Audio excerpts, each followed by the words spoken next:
Good evening, everyone. I hope and trust you are well. Welcome to another week and another session on the web development module. Pleasure to have you here with me, and we are currently in week seven of the web development module. Just one more week before you head on to your specialization phase. We'll get to choose and specify what it is that you want to do. Okay. Yeah, so before we begin this session, first, my sincere apologies for the issue experienced around the week 6 assignment repository. Yeah, that was unforeseen. Unfortunately, no global solution has been offered by GitHub concerning the same. The only solution given was not viable, since some of you had already accepted the assignment. So the solution we were given was to delete the assignment wholly and then recreate it afresh. So that was not viable. So if you go back to the LMS, if you're still experiencing issues and you go back to the LMS, you'll see new instructions have been given concerning the assignment for week 6 and also week 7. So you will need to access the main assignment repository and fork. You need to fork the repository, yeah? Okay. Now, I've noted with concern, majority of you do not know what forking a repository actually means. Majority of you do not know what forking a repository means. So please note that forking and cloning may do the same thing, but they are totally different. Yes, they both create copies of the repository, but they are different. So with cloning, you're simply making a copy of that repository, okay? The way it is, you're making a copy of that repository. So when it comes to this assignment, I want you to fork for those ones who are experiencing an issue. If I can share my screen. So when you access the repository, it will bring you to this GitHub page, the PLP Web Technologies organization page for that specific repository. So this is where you fork. This is where you fork. If you can see my cursor, this is where you fork. So you just click on that and create a new fork. So this will create this repository under your own GitHub account. Under your own GitHub account. And then you just simply create fork. So if you try and clone the main one, if you try and clone this main one, you won't be able to push your changes here. Okay? You won't be able to push your changes here. So please make sure to fork if you're still experiencing those issues. So this has been done on week 6 and 7, where we experienced the repository access issue. Another thing to note. So interestingly, if you get that message, repository access issue, and you check on your email, some of you have confirmed they still get the link for the assignment. You still get the link to your assignment. So that is also another option. You can just check your email. If the repository was created for you, it will be on your email. So that is also another option you can explore. But this one, the one for forking, no hassle, no issue whatsoever once you go that route. Anyway, so that is it for week 7. Yeah, the deliverables were pretty straightforward. You could even copy what we did last week in class and still and still submit that as part of your assignment. Yeah, because we did all this event handling for buttons or inputs, interactive features. We did dark mode. We did accordion. We also did a form validation, custom one. So yeah, that is what was required for week 7 assignments. Week 6, sorry, week 6 assignment. So for today's session, we are looking at, we'll be looking at week 7, which basically is transitions and animations. So we take a break from JavaScript, just a little break, because there's a section on JavaScript on this topic also. Take a little break on JavaScript and go back to CSS and have a look at transitions and animations, So I'm not sure if you've come across websites where you're simply scrolling, or you click on a mouse button, you click on a button on the web page and you see some form of interaction. Either the button gradually changes color, or maybe an image gradually appears on your web page, or it simply slides in, it simply slides into focus or into view, or simply an image that is simply rotating or something of the sort. So those are part of, yeah, you're smiling at what? You're laughing at what? Sliding. Yeah, sliding to the DM. Anyway, yes. So those are part of what we are referring to as transitions and animations. Yeah, so that is what we'll be looking at tonight. And without further much ado, we'll just head on straight to that. So as usual, by now you know the drill. Always have your directory ready. So I have my index file, my style file, my script file. Always have this ready. You can do our link to our CSS file and also link our script file.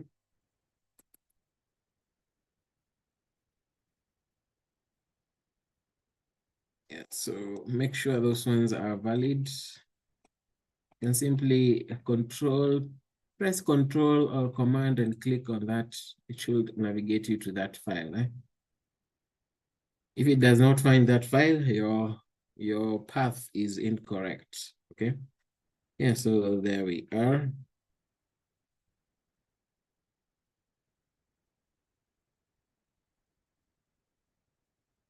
Yeah, so the solution I've given is for those ones who are still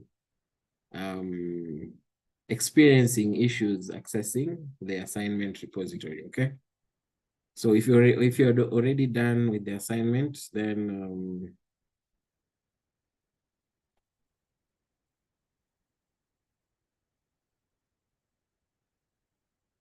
no further action is required from you.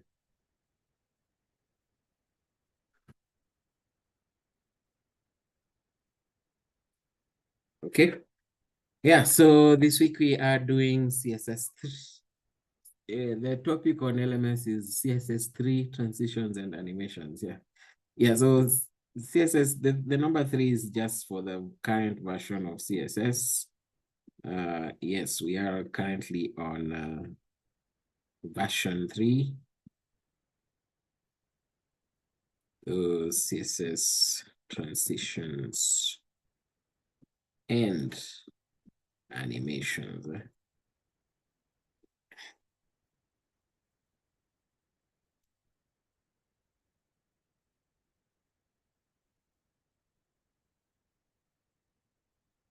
So transitions in CSS are basically a feature that allows you to smoothly change different CSS property values over a given duration instead of changing them instantly. So what we've been doing over the past 2 weeks when we've been interacting with JavaScript and DOM and also interacting with CSS itself is we've been changing things instantly. We've been changing properties of elements instantly. Like we had a red color, which simply instantly changed it to blue or green or white or black, okay? We had an image that was displaying, we hide it instantly with the display property, okay? So we've been doing that instantly, but that does not bring some sort of aliveness to our websites. Sometimes you might miss that change. You might miss that change, and it is something that you want to highlight specifically to visitors to your websites or web pages. So enter transitions that simply help you to achieve that, so that that change is now gradual. It is highlighted over time, over a given duration. So that is what transitions help you to do. So an example would be you're hovering over a button on a form, you're hovering over a button on a form and you want the button color to change. You want the button color to change or fade gradually. So instead of switching it abruptly, you can use a transition. You can use a transition. So when you're using transitions in CSS, there are 4 key properties that you need to consider or pay attention to. 4 key properties that you need to consider. So transition properties. Transition properties. So one is the transition property itself, transition property. So this one simply dictates which property to not animate. I don't want to use the word animate because we'll be doing animations. Which property to showcase. Which property to showcase. So this one can either be color. You may want to transition the color. You may want to transition the font size. You may want to transition the font color. You may want to transition a background. You may want to transition size and so on and so forth. So this is where you define that property that you want to transition, okay? Number 2 is the duration, Remember, transition adds a time component on the change effect. It adds a time component on the change effect. So you need also to define a duration. This is simply how long will the transition last? How long will the transition last? Number 3 is the timing function. The timing function. This one dictates the speed. I don't know why it keeps on telling me speed curve. This one dictates the speed curve. The speed of the transition. Dictates the speed of the transition. And there are 5. There are 5 that you can use. One is linear. This one dictates constant speed. Number two, we have is. This is where it starts slow, then fast, then ends slow. We have is in, that starts slow. We have is out, which is the inverse for is in. So this one ends slow. And then finally we have is in, is in, out, that starts and ends slow. Starts and ends slow. Starts and ends slow. Okay, so we have those five options when it comes to transition timing function. And finally, we have a transition delay property. So this dictates how much time are you waiting? How much time are you waiting before your transition starts? Before your transition starts. So these are the properties that you would use. These are the properties that you would use when you are defining transition on a CSS element, okay? So you can either write all of these four of them just as they are, or you can do the shorthand. You can do the shorthand property for transition. So it looks something like this. So you start with the property, the duration, the timing function, and finally the delay. So I think this one is the best recommended. Again, you don't want to write so many lines of code. Yeah, I don't want to write so many lines of code. So it's good to use shorthand. Shorthand is best. So can we demonstrate this? Can we demonstrate this using an example? We can demonstrate this using an example.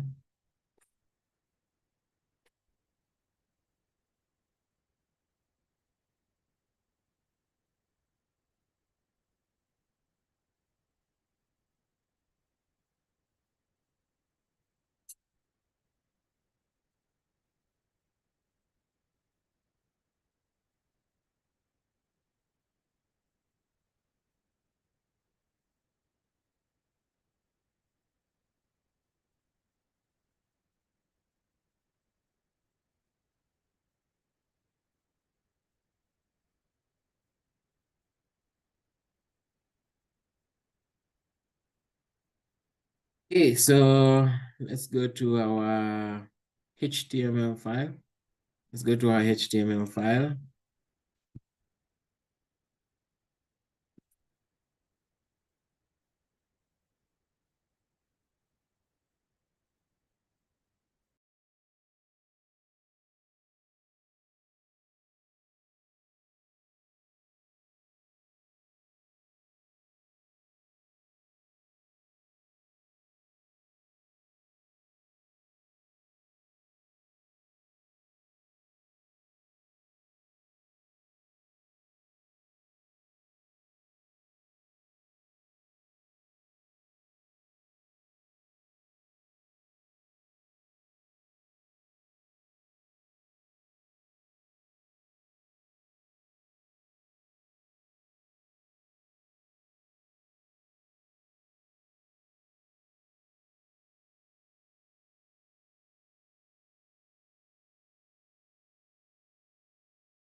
Yeah, sorry about that. Okay, so we do a section and so we are on H4. So this one is transition, transition demo. Okay. So we can have a div, give it a class transition box. That is a good a class as any. You can have a div with the class transition box. And on your CSS,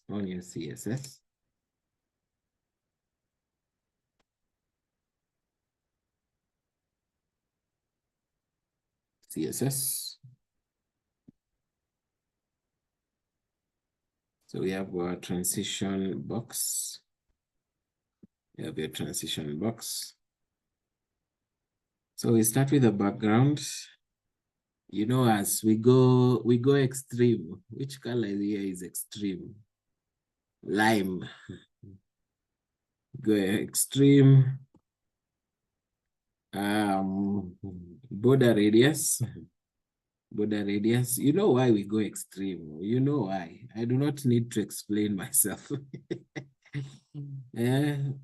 Our doubting Thomases, our doubting Thomases will say it did not change. So cursor, I'll set that to pointer. I set that to pointer. I'll do a line height. I'll do a line height.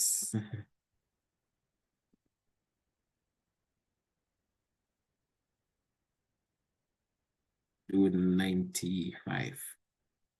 Need something big. I also do a height of 95 pixels.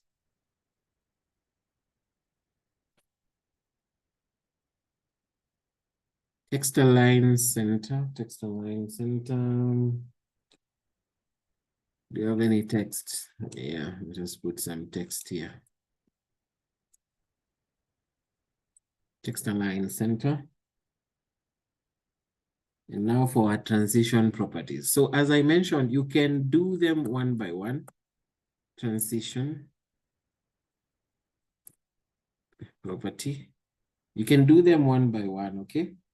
Transition property here is a background. To change the background color.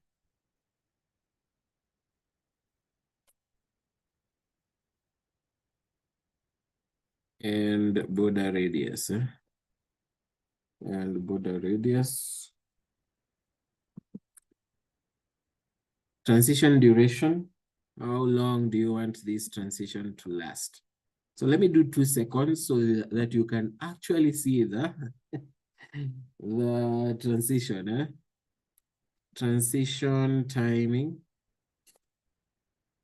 Timing function. Let's do linear so that it is constant. And we can do a width of 95 pixels also.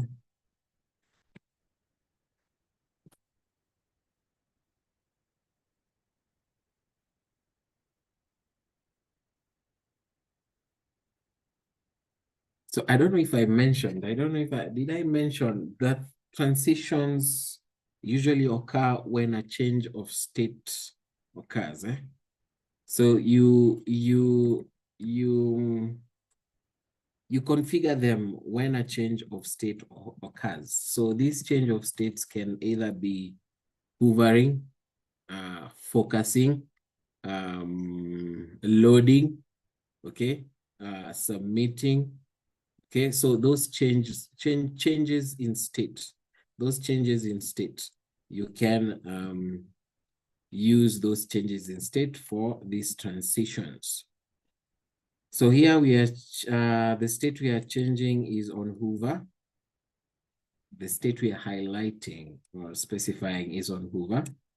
So we went orange.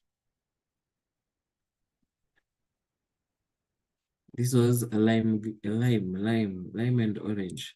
No, I need something else. Let me go extreme.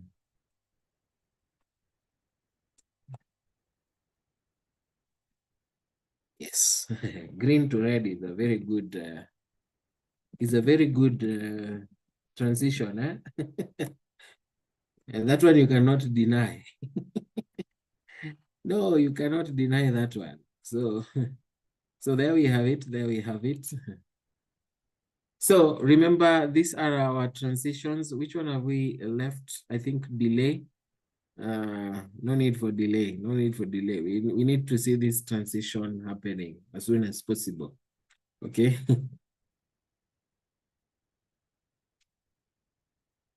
No need for delay. So save your file, save your file, save your index file. Make sure you've linked your styling file correctly. Yeah, that is something I always forget. And then I'm there wondering, why is my code not working? Hmm? So save your file, make sure you've saved your file. So these are our most important, the transition properties. We have transition property, we have transition duration, and we have the transition timing function. These ones are the most important. And this is what will be dictated when the state changes to hover. Okay, so we are going to change the background color and then change the border radius. As we have defined in our properties, we are changing what? The background color and the border radius. Okay, all these others are just cosmetics. These ones are cosmetics to make our box look pretty. So let us launch this. Let us launch this in our browser. Let us launch this in our browser. Yeah, so I wanted to, so there is our box. There is our box. I want to hover. I want to hover. Oh, hallelujah. Hallelujah. Ah, that is amazing. Ah, that is so nice. Wow. Let me tell you. You know, I always open up during classes. Yes, code will make you believe in God. Yes, yes, yes, yes. It is a true story. God will make you believe in God. Because and there's no greater feeling like the one where your code actually works. And then you will shout out, oh, thank God, or hallelujah.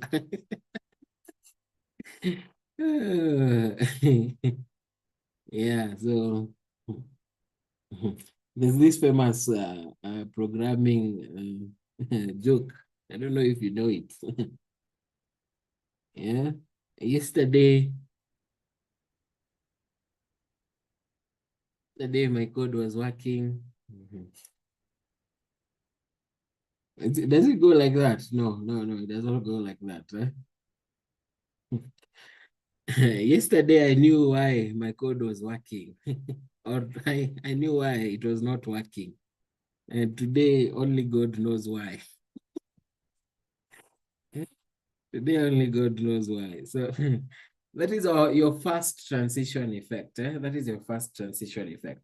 So previously, we have been doing this abruptly or instantly at the click of a button, or simply when you hover, it just changes color. So you are never able to see that transition happening. That change, you are not able to see it happening. So with transitions, now you can actually see that gradual change. Even the color change, you can actually see it changing from a red and then to some brown color and finally to lime. Ah, that is so amazing. That is so amazing. Thank God for the person who discovered transitions. Yeah. So that is your first transition. That is your first transition. Maybe we can do another one.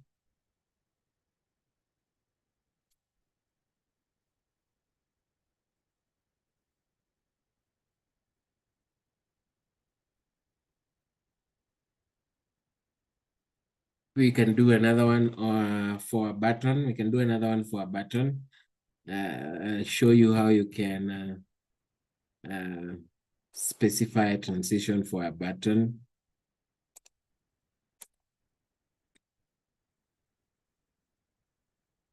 So copy this, paste it there.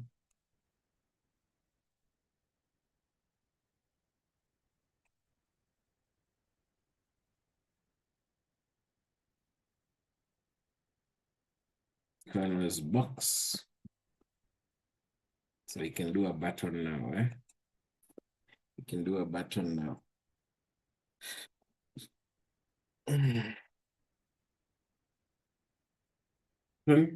Transition button. That is a good a class as any. Transition button. So add a button element, give it a class. That is the class we are going to use to define our transition for our button.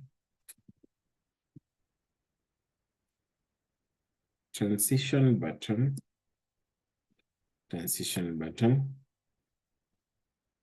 So start off by removing the border. You can do a border radius.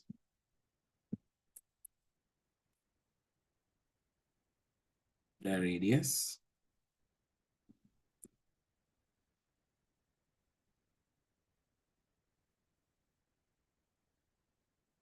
That one rounds the borders, your corners for your border. It rounds them. You can have a background.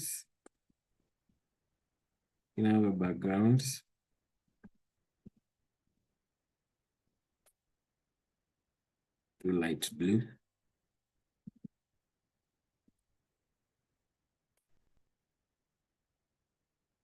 Of course, color of text will be white.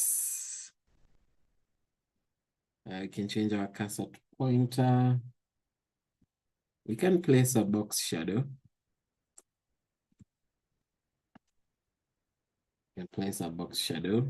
0 5 pixels. 0. Dark blue is fine.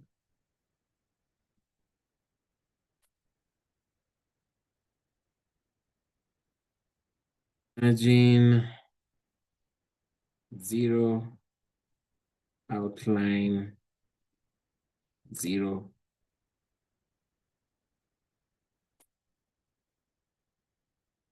Some padding, 12 pixels and 20 pixels.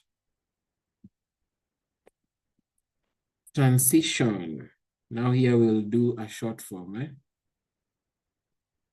So transition should be all 0.2 seconds, and I'll still do linear.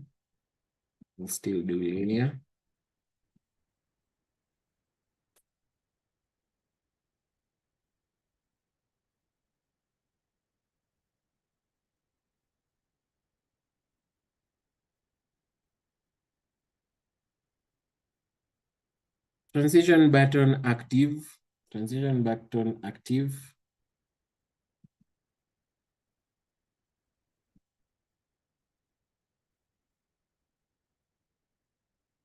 So for our box shadow, let me increase this one, 10 pixels, so that this one can be 5. We do a different color. Let's say blue.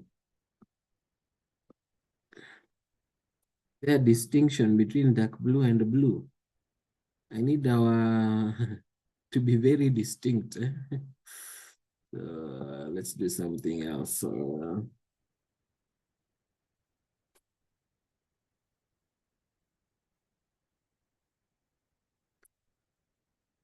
Getting any other color. I want to do red and green.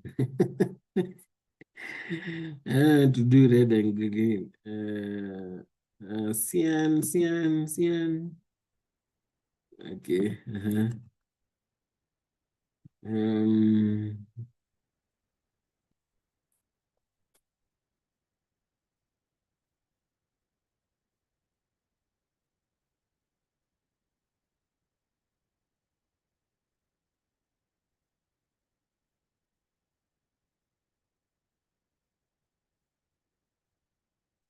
Okay.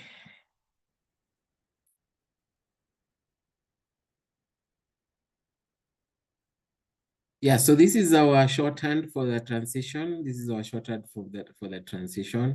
So all here defines, we are changing all properties that concern that element. We're changing all properties that concern that element. This is our duration, and this is our timing function. Okay, this is our duration and this is our timing function. So we do not have to go through all of this. You can have a shorthand one-liner to capture all those properties. So this is where the magic happens, line 29 and line 33 and 34. So when that button is active, meaning we have clicked on it, then we are going to change the box shadow and then transform it. Transform it, in simpler words, just change it. And how are we changing it? We are translating it along the y-axis. I hope you did math. I hope you did math and you know about graphs. We have a y-axis, the one that runs vertically, and we have an x-axis, the one that runs horizontally. I should not be teaching you math. You know y and x-axis. So we are translating it along the y-axis, and we're simply shifting it 3 pixels. We are simply shifting it 3 pixels. So you'll see that practically. I hope these colors are visible. Yeah, good. Good, good, good, good. Our colors are visible. So, yeah, start with our box and then our button. Is that visible to you? Can you see your button moving somehow? Is your button moving somehow?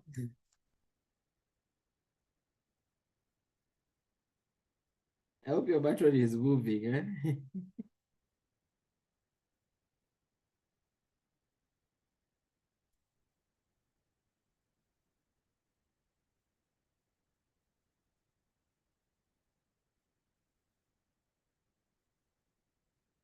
Yeah. So that is another simple example on transition. Simple example on transition. Simple example on transition.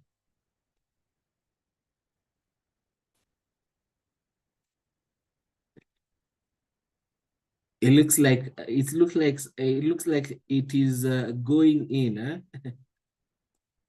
So these little nuances are what actually make your site come alive. They make your site come alive so that your site is not just dull. It is not just dull. At least when someone does something, they can realize, okay, something is happening. Something is happening somewhere. Something is happening somewhere. Next transition. Can you get an image? Can you get an image? Can you get an image? Get an image, please, for your next transition example. Get an image. Stop laughing and get an image. Huh? Yeah, it's all fun and games. It's all fun and games until your code is not working. Can you get an image? Get an image. Get an image. Get an image. So I had already downloaded this earlier. That is what I'm going to use. Get an image for our next transition example. I'm going to copy this. This will be our transition image. And this one will be interesting. So we are going to, many of you play cards? How many of you play cards? How many of you play cards?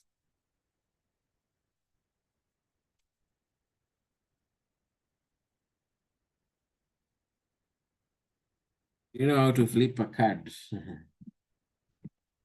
So class, this will be our card container.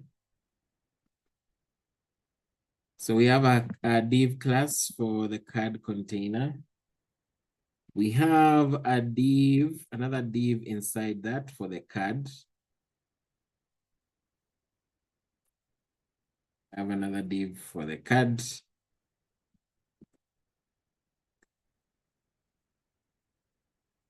And inside that div, we have two other divs. We have two other divs.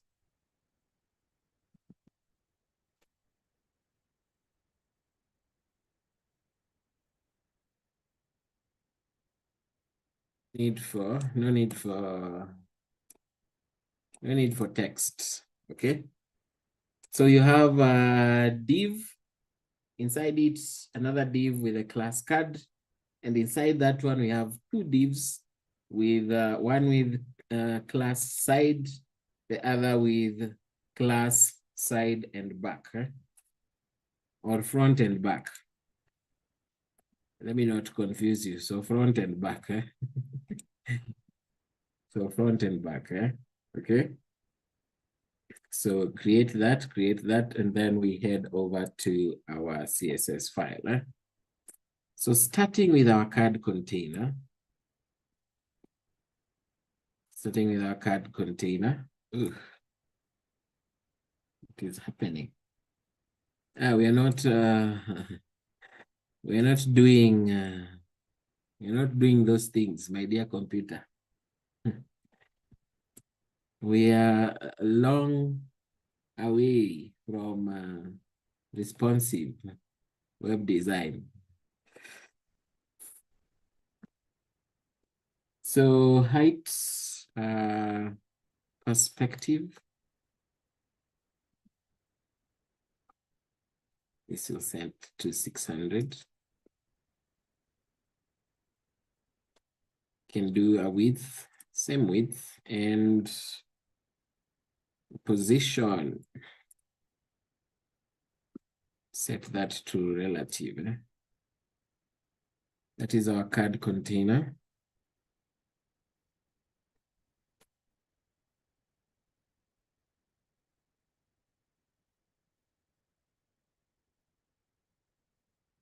Oh, we've forgotten our image. Oh no, oh no, oh no, oh no.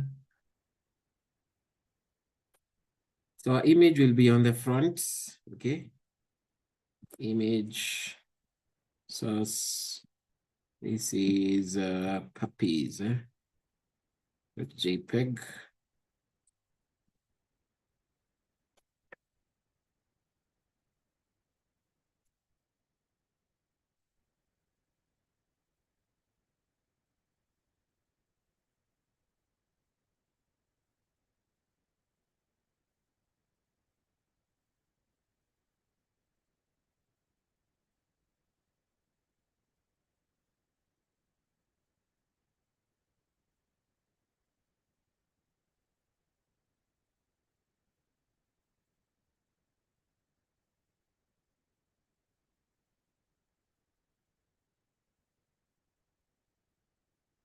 Okay. For visualization, you can simply just change the cursor to a pointer. Okay. Then we have our card class. So height width, we can set that to 100%. Height and width, we can set that to 100%. Position would be absolute. Transform style, we set that to preserve 3D.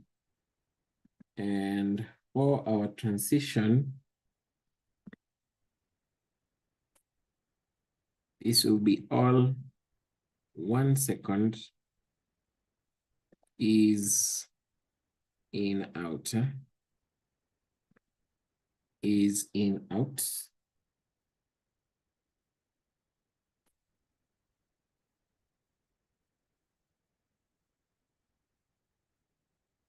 Add hover.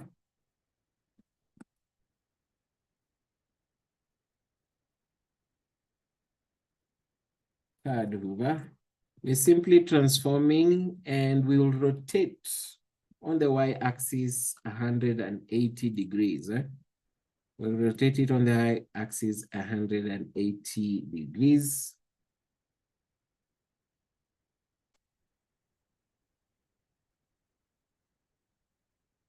Next, card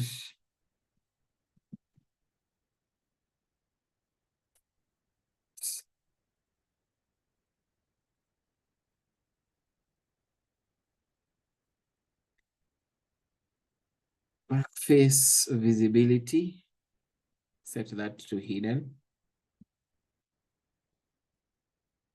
Border radius, 6 pixels. Height, 100%. Width, 100%. Position, absolute. And if there is any overflow, we hide it.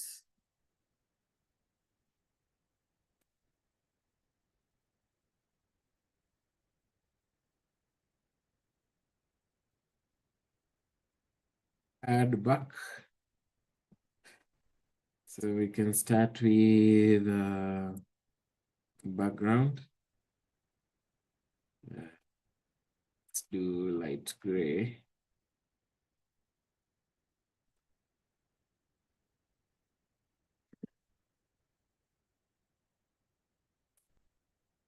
Light gray for the background.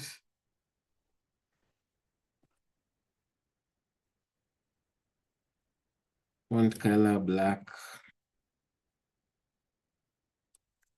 Line heights.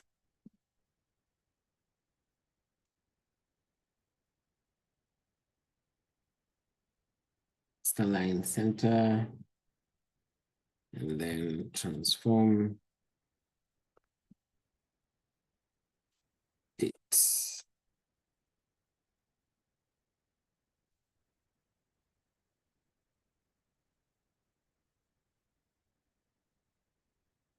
$80 degrees.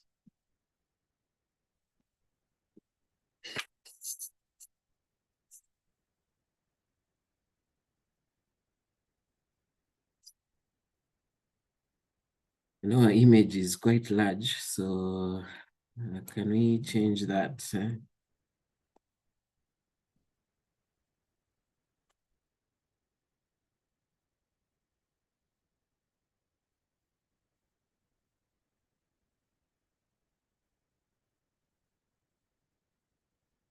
Pixels.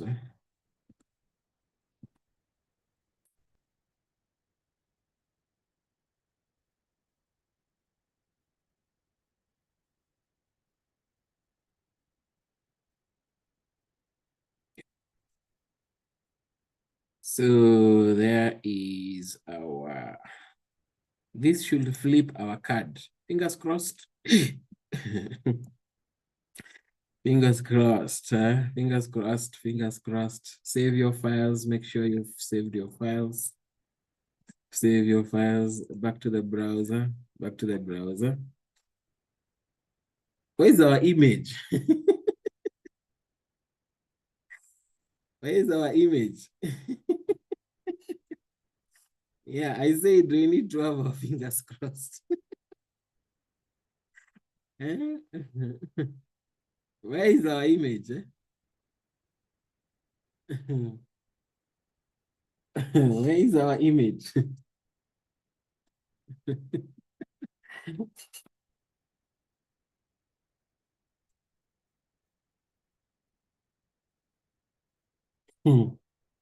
Okay, let us see, where have we gone wrong? So card container, card front and front back. So card container, that seems about right. Perspective, position relative, cursor pointer.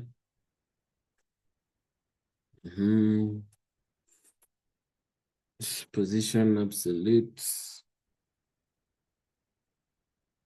Transform style, transition. The width is fine. Card on Hoover, rotate. Y, 80 degrees. Card front. Mhm. 100% come back.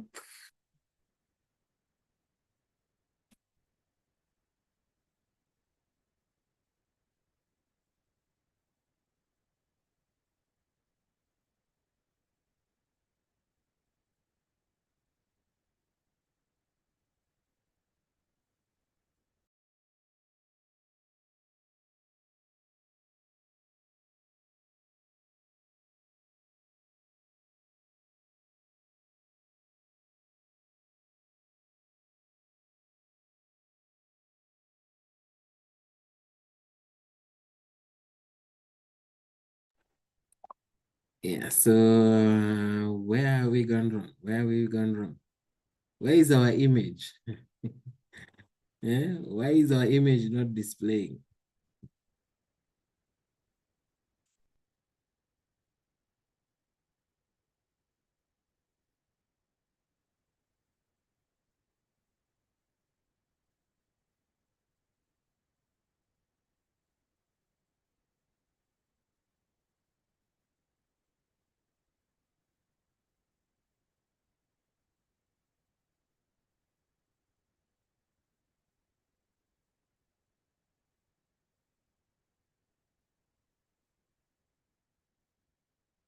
Why is our image not displaying? So yes, card container, card front,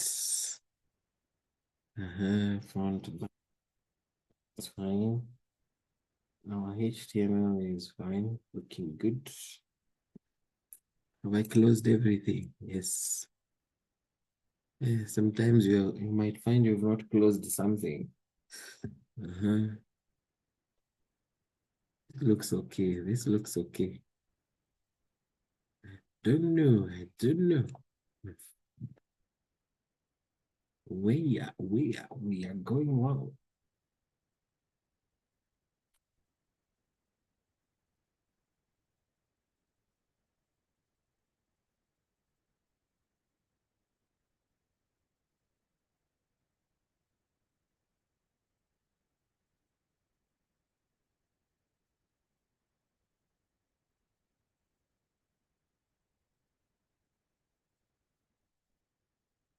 It is flipping very well, but our image,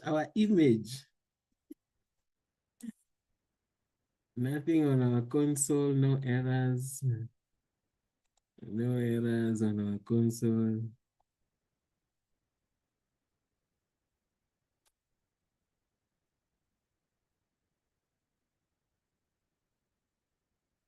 So our image is right there, right there.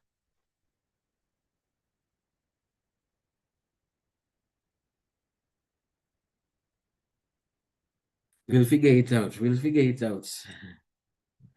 No problem is too hard for a developer.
Okay.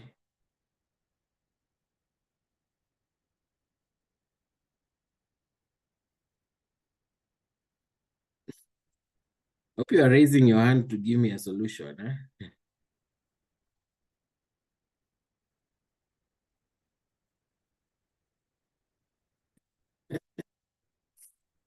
If you are raising your hand to give me a solution.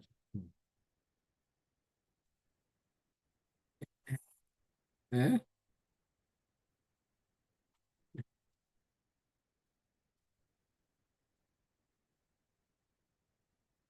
Okay, let me see. Yes, Faith.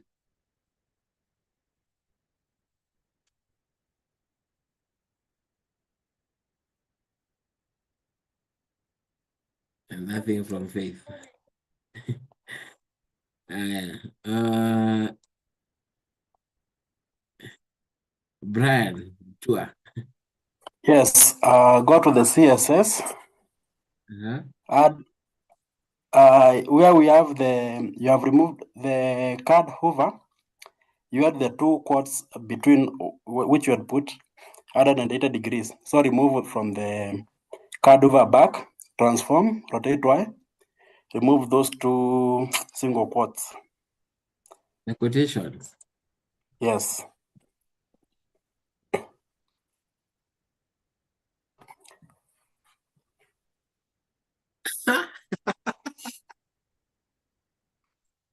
Thank you, Brian. Thank you, Brian. Oh, wow, wow, wow.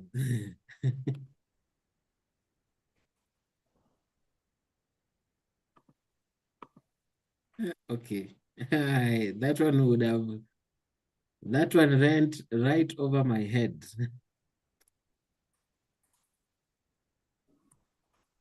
Thank you, thank you, thank you so much, Brian.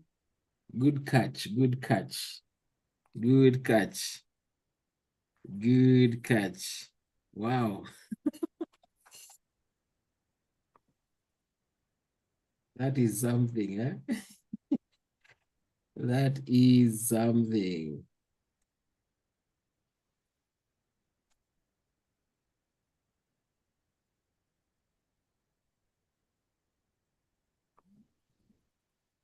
Quotation marks. Wow.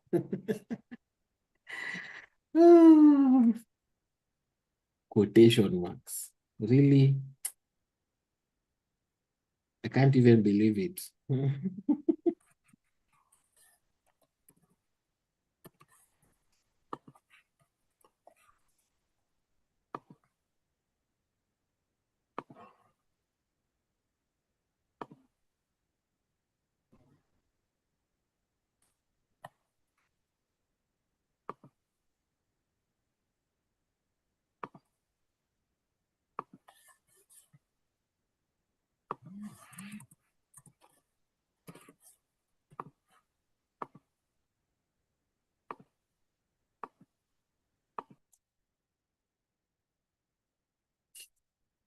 Okay, so there we have our card flip. We have our card flip. On Hoover, we have your card flip.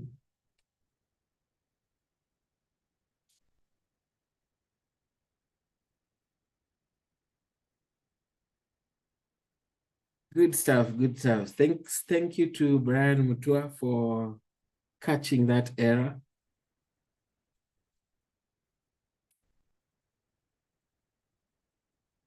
Good. On to the next. On to the next. On to the next.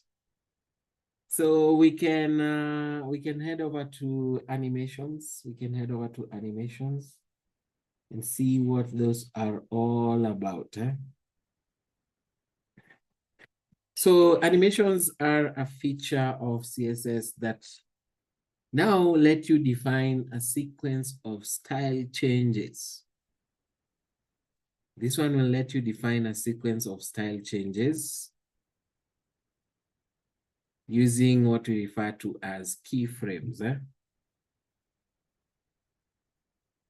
So unlike transitions, which depend on a trigger, like the change of state, like what we've been seeing, hover, click, okay, unlike transitions with animations, these ones can actually run automatically. Yeah? They can run automatically, they can repeat, and they give you much more control over the transition effects. Eh? So when you come to transitions, there are also some properties that you need to know about, and understand. So animation properties. So the first one we said is the keyframes. This one is used to define the animation. So like the keyword constant or let, the ones that are used to define a variable. We also have one that defines an animation. It is known as keyframes. That is a keyword in CSS, at keyframes that is used to define your animation. Next, you have your animation name. You have to give your animation a name so that you can identify it and also apply it to your elements. So your animation name, and then we have the duration, same as transition. How long will this animation run? Okay. You have your timing function, same as transition timing function. And you still have those 5 options. Still have those 5 options. Linear is in, is out, is in, out.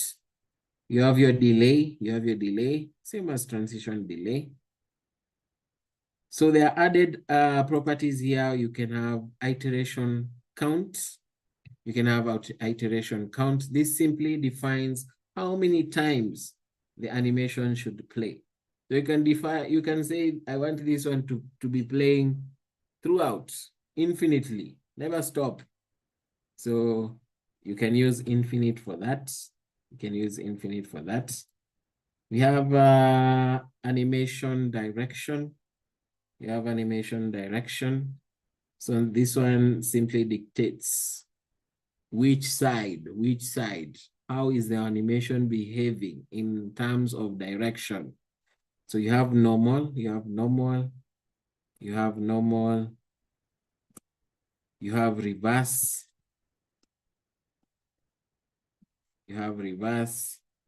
you have alternate, then you have alternate reverse.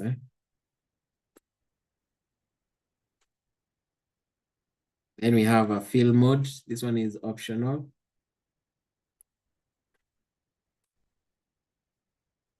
So this one defines what values are applied before and after the animation. So if you want to persist a certain property, for the animation before or after, then you can use the animation fill mode. So let us do this practically. I hope it doesn't embarrass me. I hope it doesn't embarrass me like the card flip. I want to be embarrassed again. So what animation should we do? I have a bouncing ball. I have a pulse effect.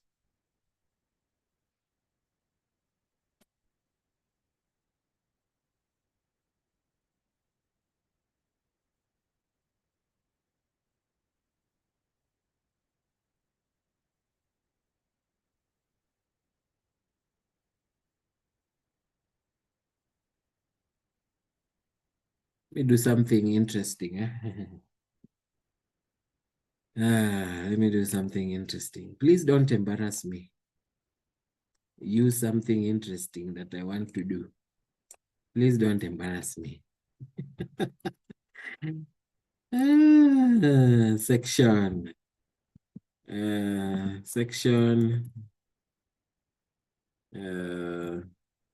We are going to do an animated thing at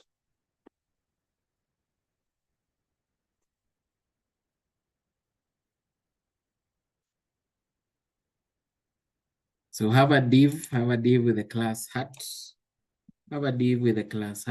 Then we head over to our styling part. So class hats start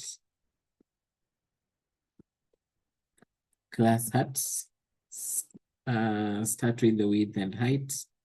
Let's define a width and height. Let's do 200 pixels. Go big or go home, eh? Background, of course, red. Eh?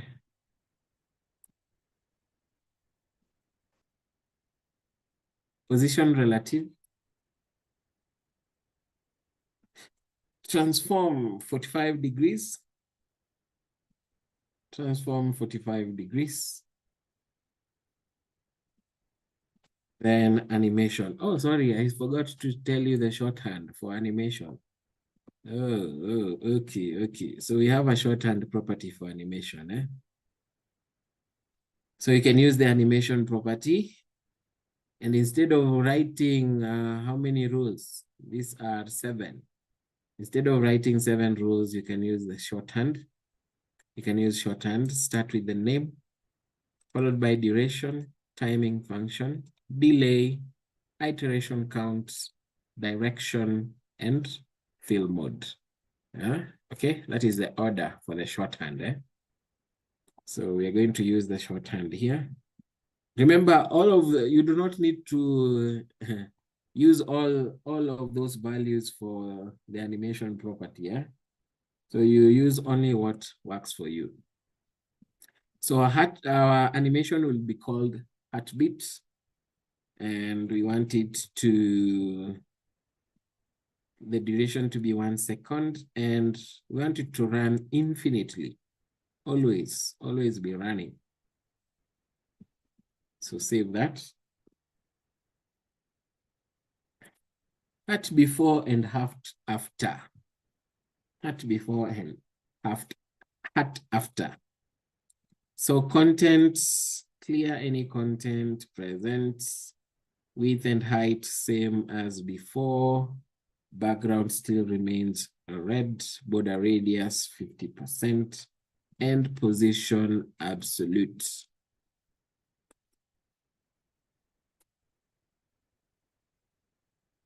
At before,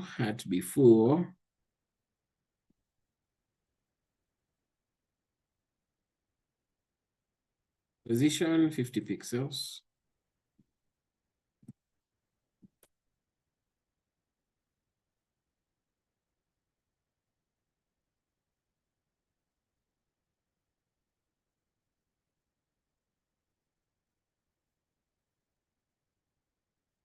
After.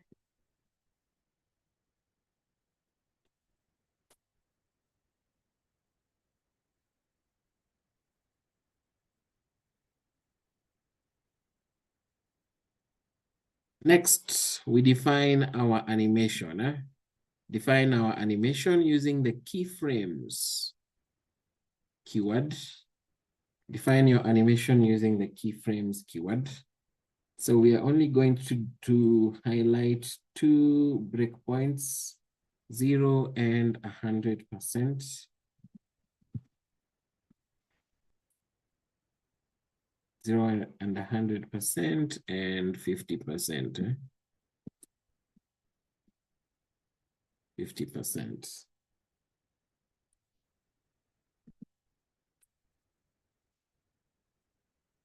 So remember, in our definition for animations, you can define different effects for different stages, or breakpoints, as I have mentioned. You can define different effects for different stages. So we use these percentages to mimic those stages. We use the percentages to mimic those stages. Or you can use from and to, if you only have 2 of them. You can use from and to, which are keywords in CSS. You can use from and to mimic those different stages. So here we have our 3 stages: 0%, 100%, and 50%. And we are simply changing, one, the size of our element. So this one is the original size. Anything above 1 will increase the size for the scale function. Anything below 1 reduces the size. And also, you know what rotate does. So we are simply shifting this 45 degrees. And for our 50%, we are scaling up 1.3 times. Okay, so save this, save this. Please, Heart, do not embarrass me. Do not embarrass me, Heart. People are watching. Eh?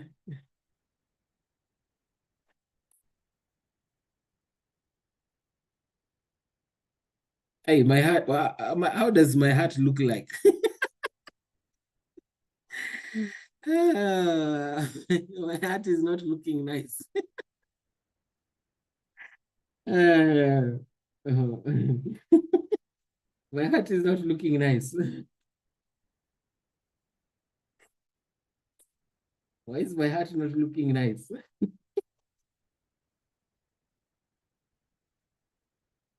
Let me see if that changes. I want my heart to look like a heart. Why is it looking like something else? Oh my Lord. Or is the size? Eh? That is embarrassing me again.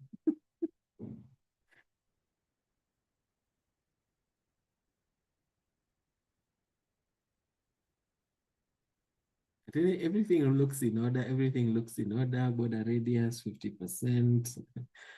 Or it's the size. The size is too big.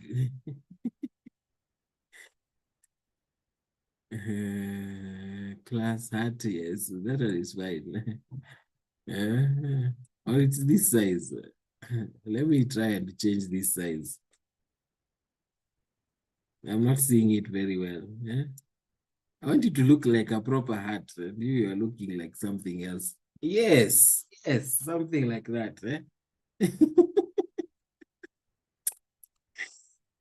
Why are you embarrassing me in front of my friends? Now it is upside down.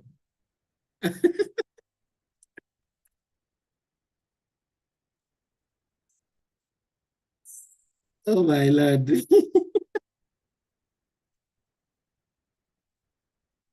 Oh, okay, okay, okay, okay.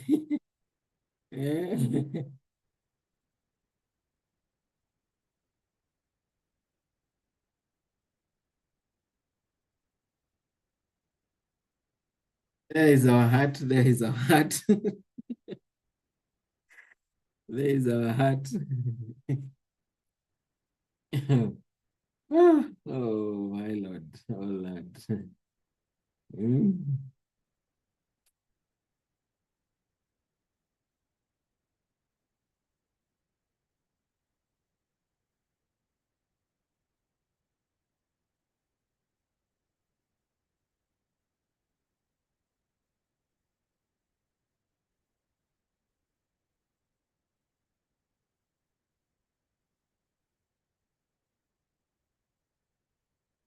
So there is your heart. There is your heart pulsating there. There is your heart pulsating. Now it looks like a proper heart. Yes, looks like a proper heart.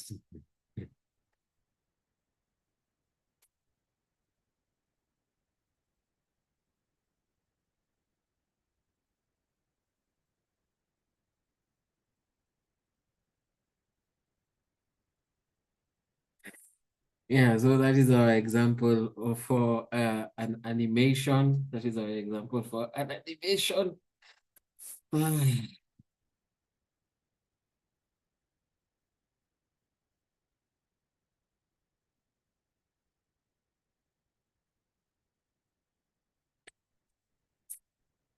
even afraid of doing another example because they're just embarrassing me. Mm. You'll respect their elders, these animations. Eh?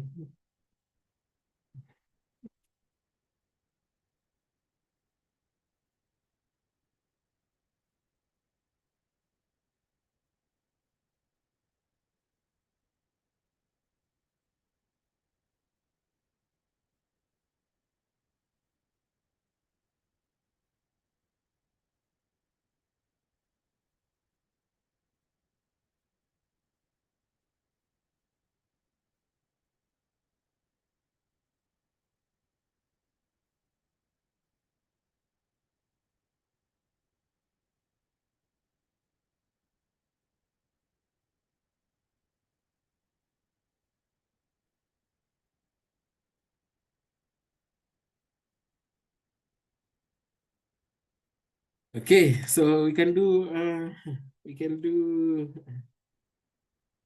throw some JavaScript into the mix. Let us throw some JavaScript into the mix. So when you're throwing JavaScript into the mix, you're simply making a way for the user to initiate and stop the animations. Initiate and stop the animations. So let us do an example for that one. So this will be our final section. Oof. Please don't embarrass me again. Please, please, please, please, please.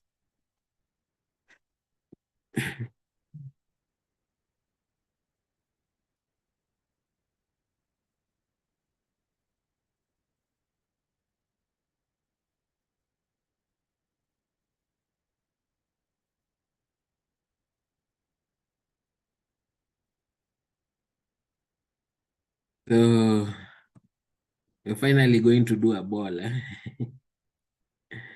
So class ball.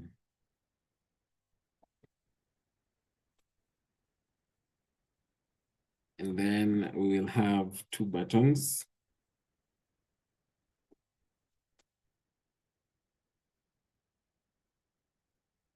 Or play and pause.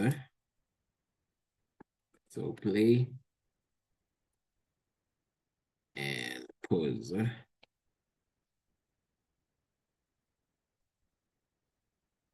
Need for an ID on click.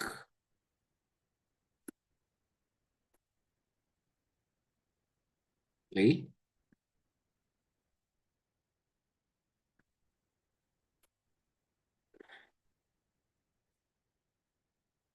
On click.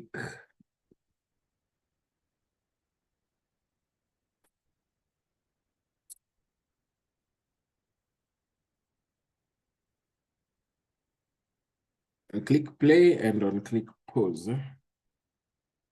So we are going to start our animations and end them using JavaScript.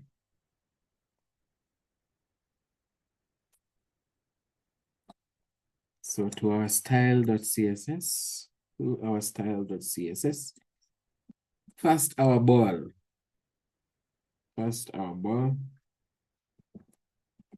Width 50 pixels, height 50 pixels.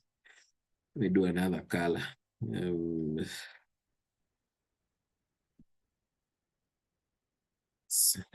Chartreuse. Border radius 50%.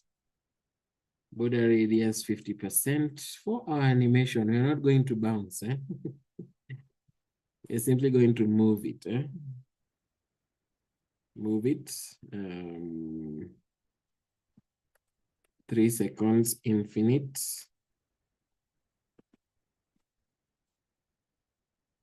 Alternate is in out.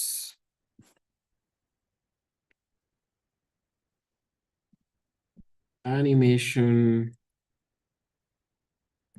play state paused.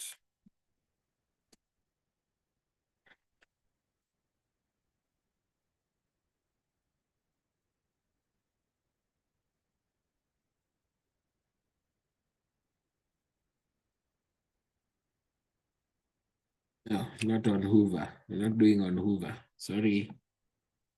Define our keyframes, our animation, sorry. Our identifier is move. Identifier is move.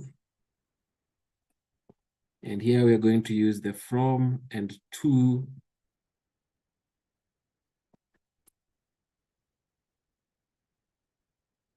So left, not left.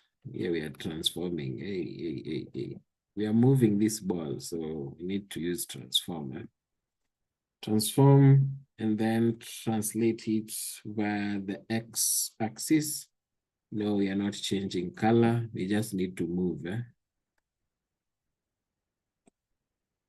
Then to transform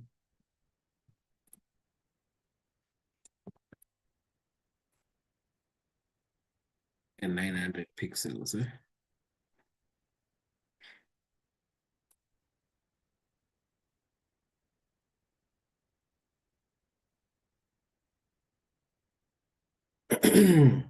So animation play state, that is another one. That is another property for the animation.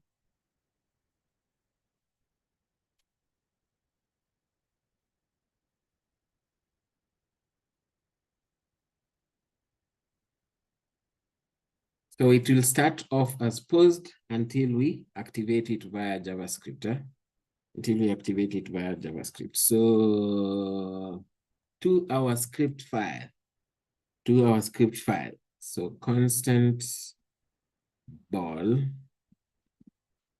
is equals to document dot get element by ID. Had we given it an ID?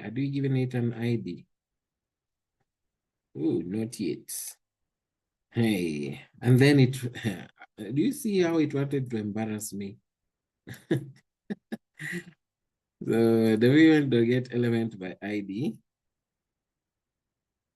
So function, we have play and pause. Function play and play. So we'll access the ball and the style and the animation play state and set that to running. That is for play. Function pause, we just do the opposite.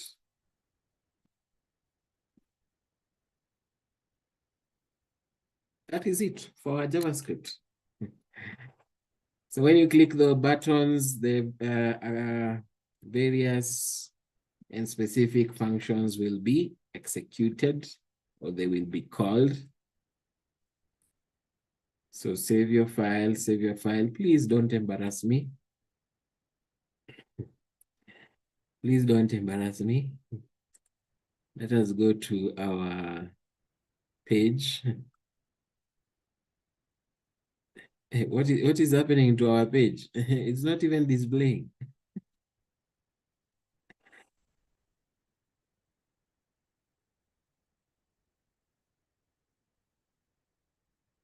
Hey, what is happening to my page?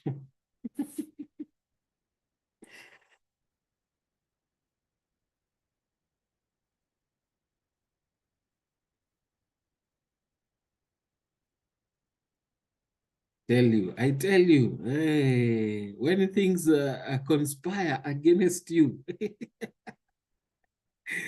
when things conspire against you, hey, they say when it rains, it pours.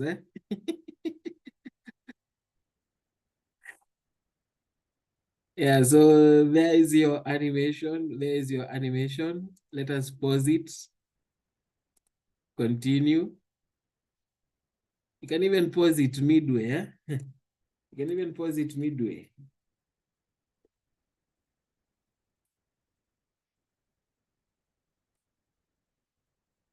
Yeah.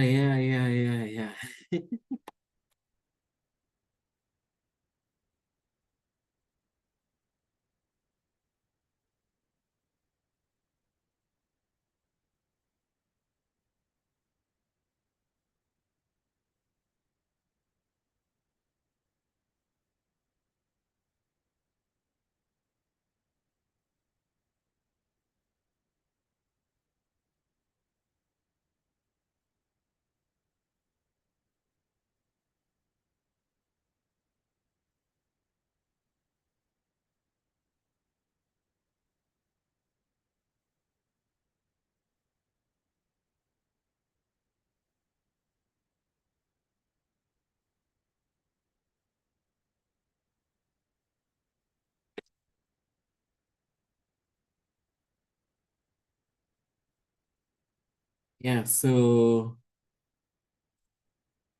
that marks the end of my presentation on CSS transitions and animations. CSS transitions and animations.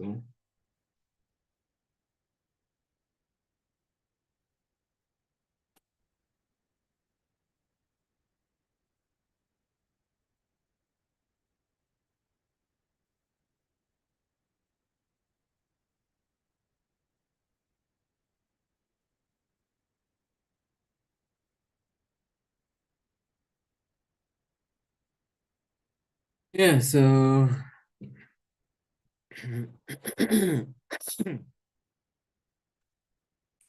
yeah, I'll stop there. I'll stop there. I hadn't created a repository for this. Let me create the repository for this, and I will welcome any question that you have. Skew, please don't leave. Please don't leave. There's something I need to share with you. Very, very important.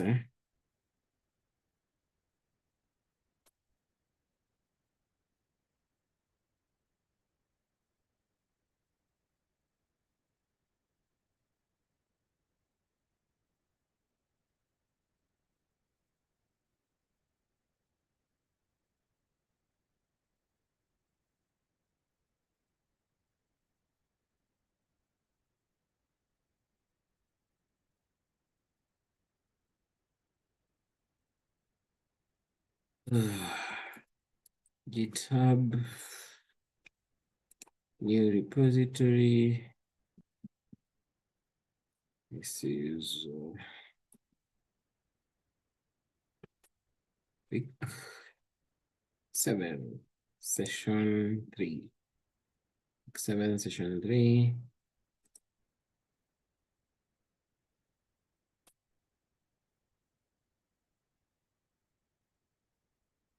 Session 3.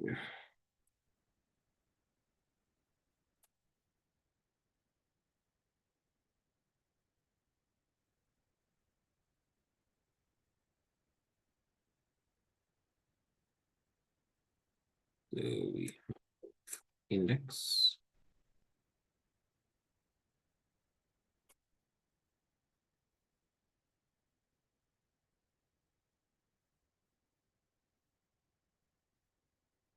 Is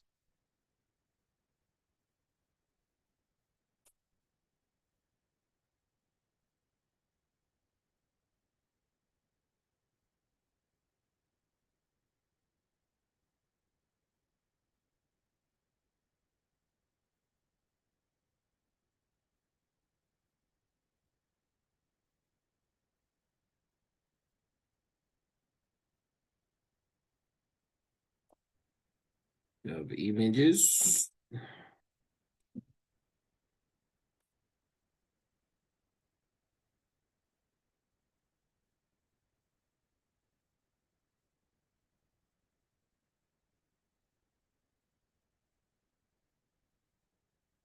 Scripts.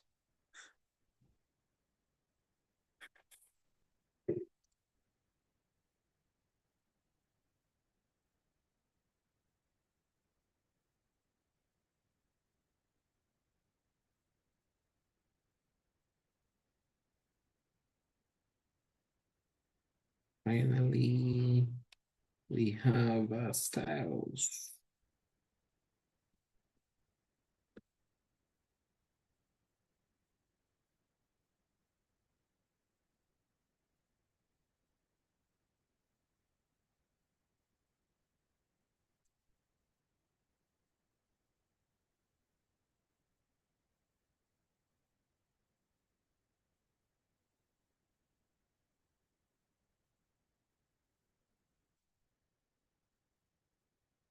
So on the chat box, you'll find the link to the repository.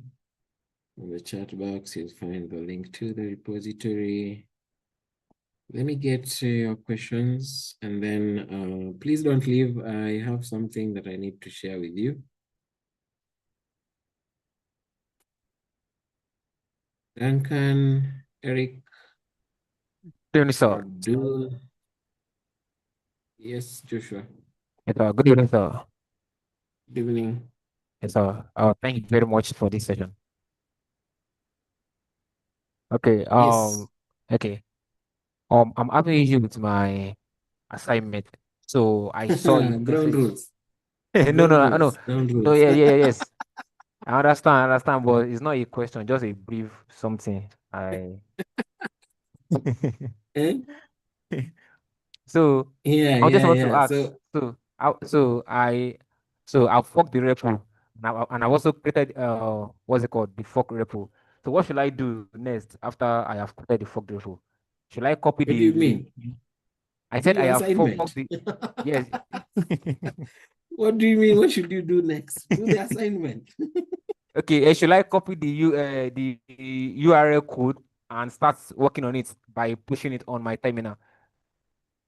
Yes, yes, yes, yes. Okay. So I just want to be clear of that. Thank you, sir. Okay, next question.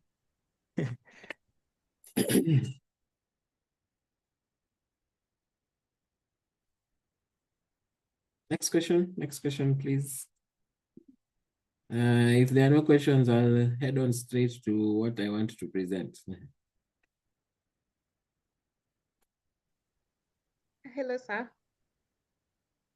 Hello. Mine is just an observation on the card flip, and Yes, maybe if you could share the CSS and the HTML. card flip. Uh-huh. Yeah. Yes, it's our card. Uh-huh. So the class for the second div,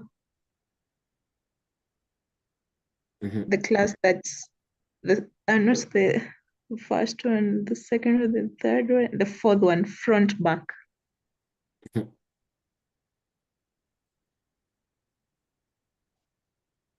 Um, I noticed you used a different class on the style. That Really? class called front back, yeah.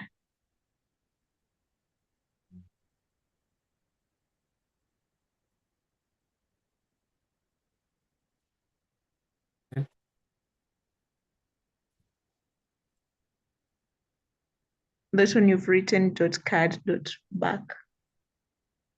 Oh, so this is both. This is both actually. Uh-huh. Yes, these are two different classes. So Mhm. card class and back class and card class and front class. This Okay, is not I an thought, entirely new class. okay. Okay, I thought maybe that's why when you were flipping, it was doing the image, it flips, then it gives another image for puppies. I thought the puppies should like go entirely. Uh, no. So these are two different classes. It's Uh-huh. not a new class. It's not a new class. So the fact that there's a space here means we are using two different classes. Okay. Okay, if it was like that or like that, then that would have been one class. But since we are doing a space between the names, that means we are using two different classes. Okay. Yeah, so probably I hadn't mentioned you can use as many classes as you wish on one element. You can add another class, you just separate them with a space, not a comma, with a space on the element itself. All right. Thank you. Thank you for your question. Any other question before I start my presentation? Uh,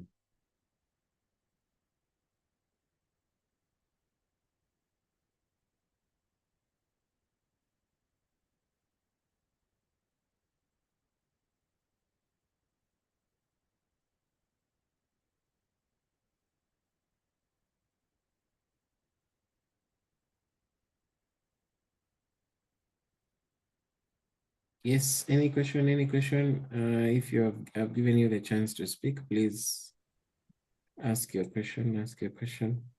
Good evening, sir. Yes, Good evening, sir. yes, proceed. Good evening. My question here is that in the CSS, there's a place you put active and hover in front of the class. Mhm.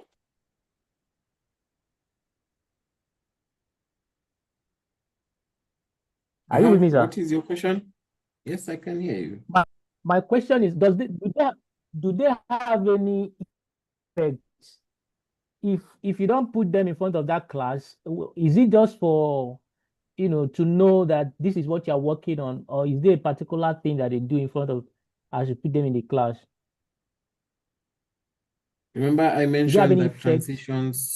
transitions are affected on state changes. Hover is a state change. Okay. Yes, Okay. active is a state change. Okay. So you it must be cannot put in front effect of that. transitions without a state changing. Okay, got it, sir. Thank you very much. Thank you.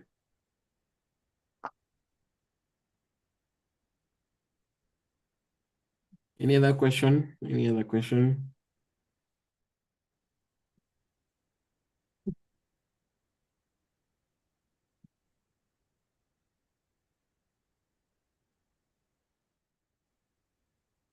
Okay.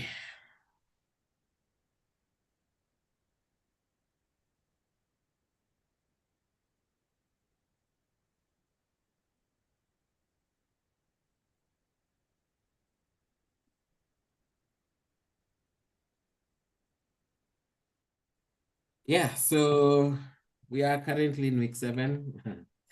Next week will be a final week on the basics of software development.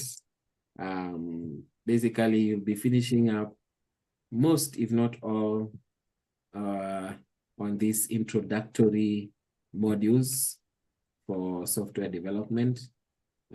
So I think almost all, yes, I think all modules will be finishing next week. Web development, Python, database, entrepreneurship. Yes, we'll be finishing next week. So as you finish this basic phase, you need to start considering your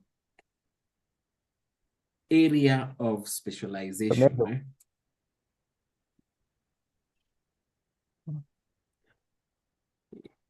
Okay, you need to start thinking about your area of specialization. Eh? Your area of specialization. So we've been mentioning this over the course of this module. So there are 4 tracks that you can choose from.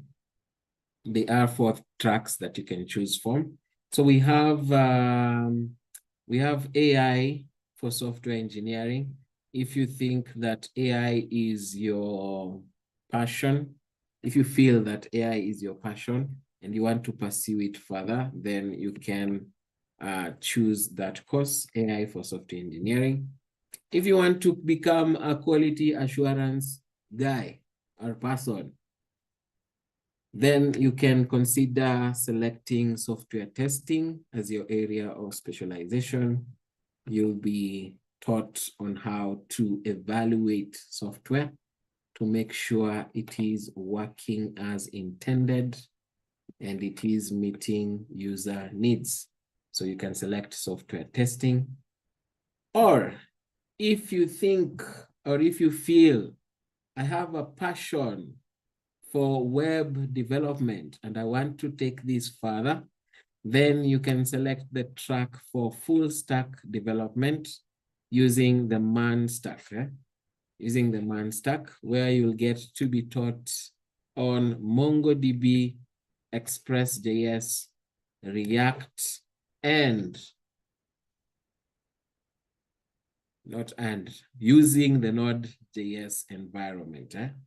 using the Node.js environment. So you can select full stack development, or if you feel you have a passion for mobile applications, that is both Android and iOS, then you can select the mobile application development using that with Flutter, and where you'll be taught how to create mobile applications. Okay, so we have those 4 tracks. We have those 4 tracks. After our 8 weeks, I think you'll be given a short break, maybe a week, just to relax. And then you'll have an info session on specialization. More information will be shared during this info session. But just to clarify a few things, you're only required to select one area of specialization. You're only required to select one area of specialization. So it will be a sigh of relief for you because at least now you'll be having 1 class per week. You'll be having 1 class per week. I know it has been a marathon, It has been a marathon, but at least now you'll be having 1 class per week. So as we end this first phase, and as you begin your specialization phase, you need to start thinking about your final project. Okay, so in the forms that you signed and during the very, very first information session, I think some rules were laid down about what will be required of you during this program. So part of your fulfillment for you to get awarded a certificate is for you to come up with a final project. This final project will help us evaluate you in terms of what you have been learning all through this program, okay? So you'll showcase your skills to us, create a final project with an accompanying pitch deck, and that will be used for your evaluation. So what should you consider for this?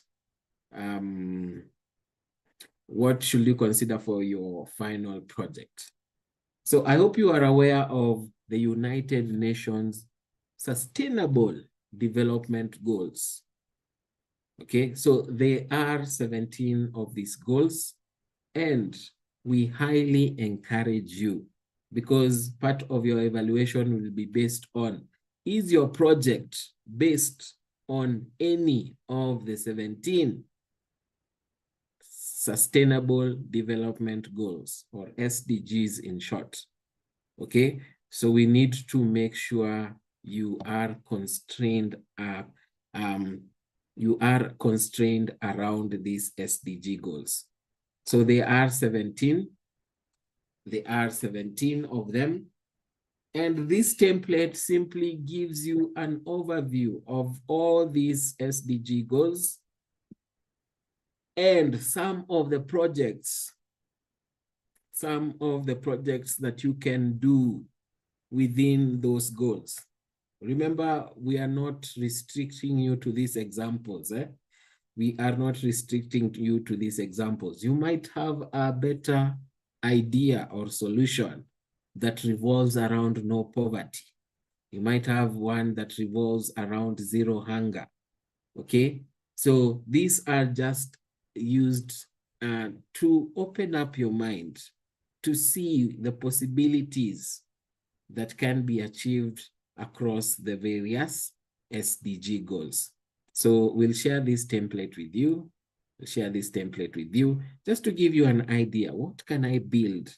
What can I build around sustainable cities? What can I build around affordable and clean energy? What can I build around gender equality? Okay, so this will just help to guide you on that aspect. It will help you to guide you on that aspect. Next, how are you going to execute your project? how are you going to execute your project? So we've just given here a brief overview. We've given you a brief overview of what might be required of you, just to guide you. Again, this is not to lock you. This is not to lock you, but the SDGs will lock you. The SDGs are meant to lock you. Okay, but this else is just to guide you. Best practices, if you will. Best practices, if you will. Remember, in software engineering, you went through the software development life cycle. Yes, this is just what we are highlighting. We want you to focus on that process, the software development life cycle. So you have your planning and requirements gathering. So this is where you will set up your repository, you define your scope, and make sure it is aligned to one or more sustainable development goals, okay? One or more. It cannot be zero. It needs to be at least one, okay? It needs to be at least one, okay? So you set up your project, that is the planning and requirement stage on the SDLC. Next, you design, you set up your wireframes, you come up with designs for your database, your front end. How will my backend operate? What functionalities and features do I want to implement, and so on and so forth. And then finally, you create, you actually do the actual development. You start your coding, code. Do not forget testing. Do not forget testing. It's always a good idea to test as you code. It's always a good idea to test as you code, so that you are killing two birds with one stone. Okay. Set aside some time for your backend development. Set aside some time for your backend development, where you will link up with your database, define those routes, define your CRUD operations. Do I need to create a record? Do I need to read a record? Do I need to update or delete a record? And so on and so forth. Tie up your loose ends. Make sure your application and solution is secure in terms of authorization and authentication. So admins should be able to do this and that. Normal users should not be able to see or view certain types of information, and so on and so forth, okay? And remember, we are really aiming for you to develop full-fledged solutions, full-fledged solutions. So we highly encourage you to go up to the last mile, or extra mile if possible, or extra mile if possible. This is all for your benefit. This is all for your benefit. Remember, we hold no patent. We hold no patent as PLP. The solutions wholly belong to you as the learner. You are the one who will develop it. Ours is just to bring out the best for you, from you, bring out the best of you, okay? That is what we are aiming for. And if you create something wonderful, trust you me, a lot of doors and opportunities await you, because you will be selected among a list of top projects, and you will be able to showcase your project during the graduation, okay? During the graduation, and you will be presenting not only to the top leadership and management of Powerland project, but also invited guests, okay? People who mean something in this world, important people. People with money. Let me speak your language. People with money. People with money, okay? So you would have the opportunity to present to potential investors, potential backers who would, if they love your solution, they can invest into your solution. They can hold your hand and show you the way on how to expand and own your solution and so on and so forth, okay? So please, please, please take this as seriously as possible, eh? Take this as seriously as possible, eh? Yeah, maybe your project will be the one that will stand out above all. So do your due diligence, create something amazing, create something amazing. And we are really looking forward for you not to have offline solutions. We want to see those solutions deployed. Eh? We want to see them deployed, okay? So time is of the essence. We won't take stories like hackathons. Okay. Yeah, you guys know the stories you give. Eh? Let's just be honest. They're usually stories, eh? They are usually stories. So yes, be time conscious, manage your time very well, manage your time very well. Be conscious of the links that you submit. Be conscious of the links that you submit. Make sure that they are valid. Do not make your repository private and you want us to review your code. Okay. Yeah, we've done 2 hackathons right now. So far, we've done 2 hackathons. You must have a look and feel of our evaluation process. So make sure your README is as descriptive as possible. Descriptive as possible, such that you can actually guide someone through your entire application. Just when they go through your README file, they know it has authentication, it has authorization. How do I install it on my local machine? Do this and this and that. Set up your database, use this or use this SQL file attached on the repository to create a database with sample data. Use this password and username to log in, and so on and so forth. Okay, so those little nuances, okay, yeah. On this slide, this slide simply shows the SDG, a project idea, and an example tech stack that you can use. An example tech stack that you can use. Remember, your evaluation will be based on the languages that we have taught in class. The languages that we have taught in class. If you look at this, if you look at these languages, you have Python. Okay, TensorFlow we've not taught, but at least we have Python. You have React we are teaching on the specialization. Node.js is not a programming language, but an environment. You have the man stack. You see, at least each solution has touched base on one or more of the languages that we have taught in class. So that was a question that was asked during the afternoon session. And someone was arguing that they are proficient in another language that we are not even teaching. So how are we going to evaluate you in a language that we are not teaching? How? And that is not possible.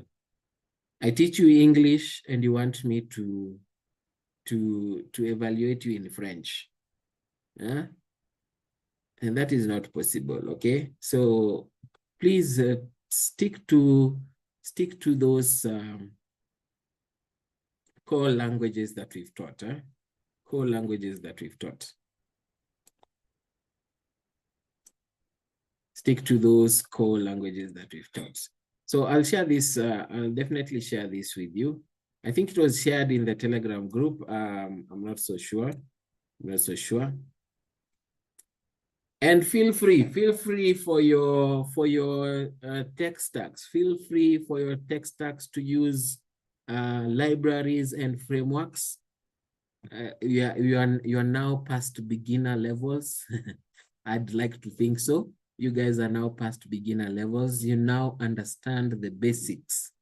You now understand the basics such that when someone is using highlights a style using Bootstrap or Tailwind, you can actually know what is going on behind the scenes. You just don't use it blindly. You understand. If someone is doing responsive web design and they're using Bootstrap as their library, as their CSS library, you know, when somebody does a class like container fluid, you know what that means and what happens behind the scenes.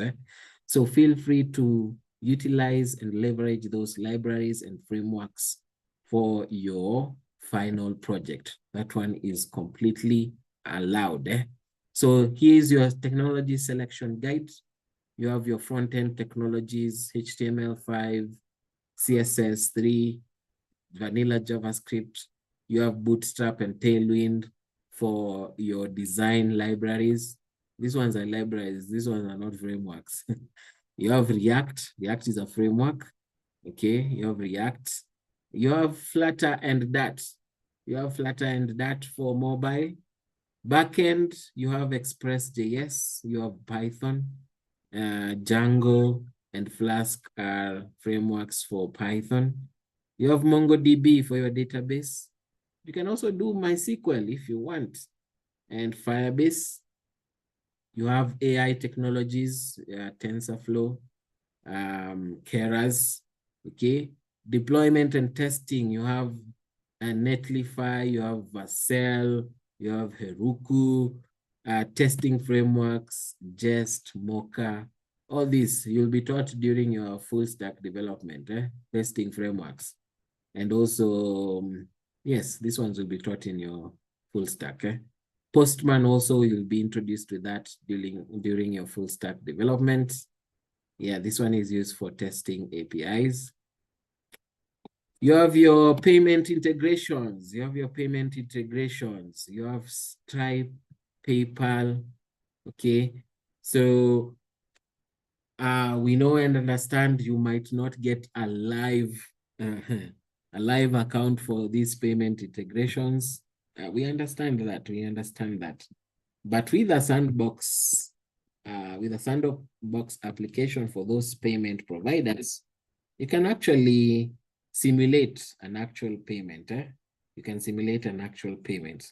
So we are looking for you to build complete solutions. Complete solutions. So such that when I'm evaluating your solution, I evaluate it from the very start to the very end. As a normal user or as an admin, I can evaluate your solution from the very beginning up to the very end. From your front end, how it is presented, how I interact with it. Do I need to log in? Do I need to sign up? Okay. How is it handling my data? Is my data secure? Are you storing my data securely? Are you guarding against SQL injection and cross-site forgery? Okay, so yes, we'll be looking at all those things. We'll be looking at all those things. Yeah, so some vibe coding tools that you can utilize. Some vibe coding tools you can utilize. There's so many AI agents. There are so many AI agents and AI solutions that you can use. We just give you a list. Again, we're not constraining you. This is just a list of some of those AI tools that you can use. You have Superbase and Lovable. You have Casa AI, MetaGPTX, Rock.app, Bolt.new, Cloud.ai. So feel free to utilize AI. In fact, we highly encourage it. There's no denying that AI will increase your productivity, okay? it will increase your productivity. That is just a given. As long as you you are doing proper prompt engineering, you give proper prompts. You send something that is not worth it, you'll get a solution that is not worth it. Yes, the famous phrase in computer is very, very true. Garbage in, garbage out. That one is very, very true. Garbage in, garbage out. So look at your prompts. Make sure they are very effective. They are concise. Okay. So draft concise prompts. Accurate. Yeah. Okay. So and also investigate those the solutions. Investigate the solutions that you're given. Make sure that they are logical, they are actually working. Don't just trust everything blindly. Sometimes AI will mess up. So pay attention to that.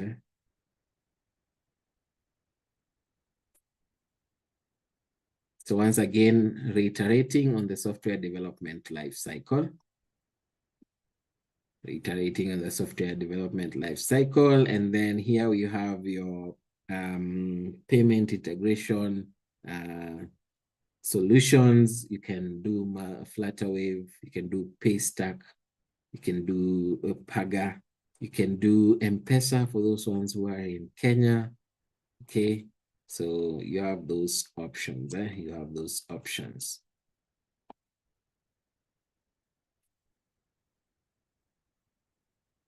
Yeah, so I've come to the end of my presentation. I think this one is the end. I'm not sure.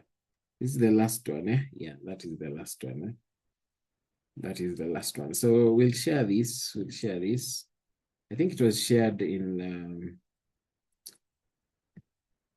the Telegram group.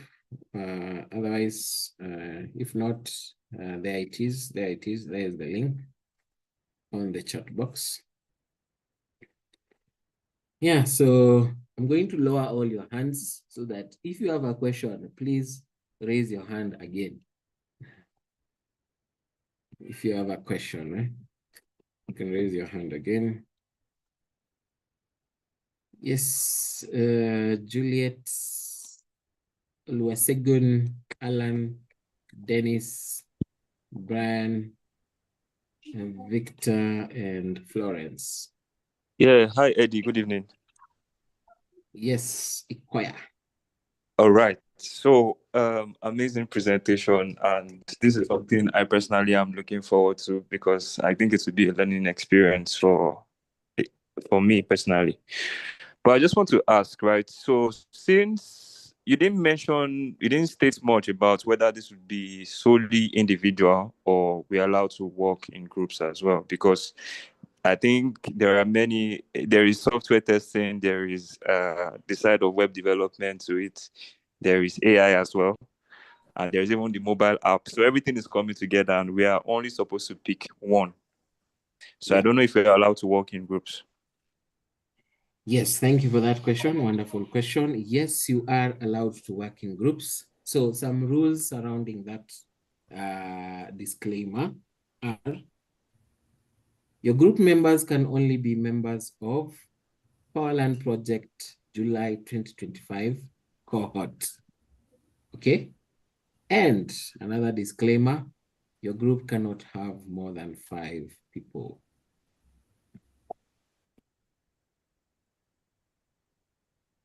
All right. So any restrictions on if every member of your group must come from probably the individual specialization tracks?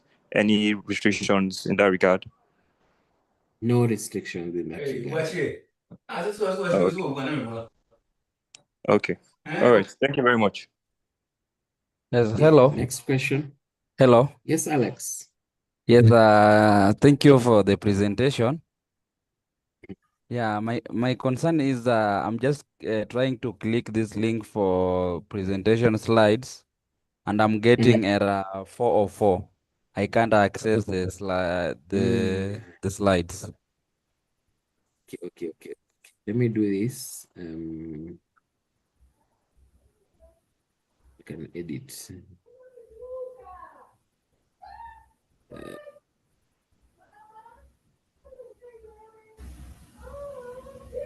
Let me just download. Yes, because I'm not in a Telegram platform. I was locked out. If you can So let me share just through download. WhatsApp or here. Let me download and share it just right here. I'll share it on the chat box. Yes, And I I'll also really put appreciate it it. on web Yes, 7, PLP week Academy 7. website. I'll put it on web week 7 and session recordings, okay? Yes, thank you. Yeah, so here we are. Where is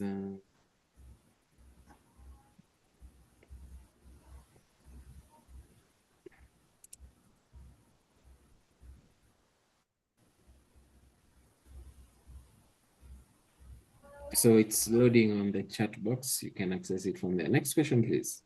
Hello. Hello. I'm not sure who spoke Hello. first. Yes, Wycliffe.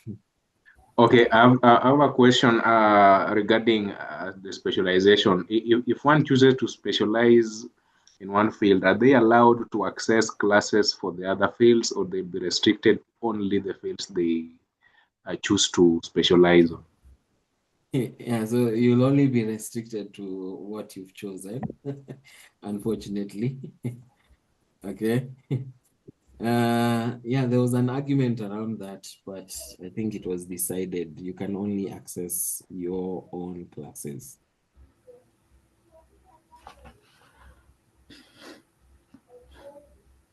Okay, my question is about the hackathon. If you liked your hackathon project so much, can you redo it for the final project? Yes, you can. Yes, you can, but you would need to submit it under a different repository, okay? Not the All one you right. submitted on hackathon, eh? Okay. Because that one would be considered a duplicate. So you can build up on your hackathon project, make it complete. Make sure you are ticking all the boxes we've mentioned in our presentation, but create it on a new repository. Yeah. Okay, thank you.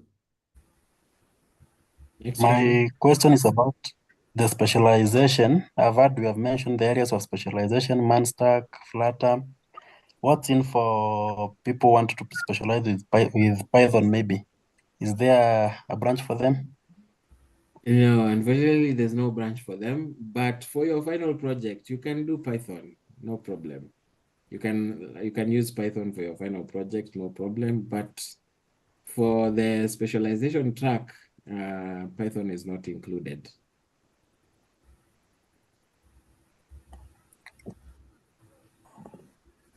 Next question. Oh, thank you, Mr. Eddie. Yep. Yes, Jerry. Things Jerry. are getting hotter. The temperature is rising. Yeah, you cannot stay in one place forever. We need to push you so that you can also become better. I'm in a cold room, but I'm already sweating already. I'm already sweating.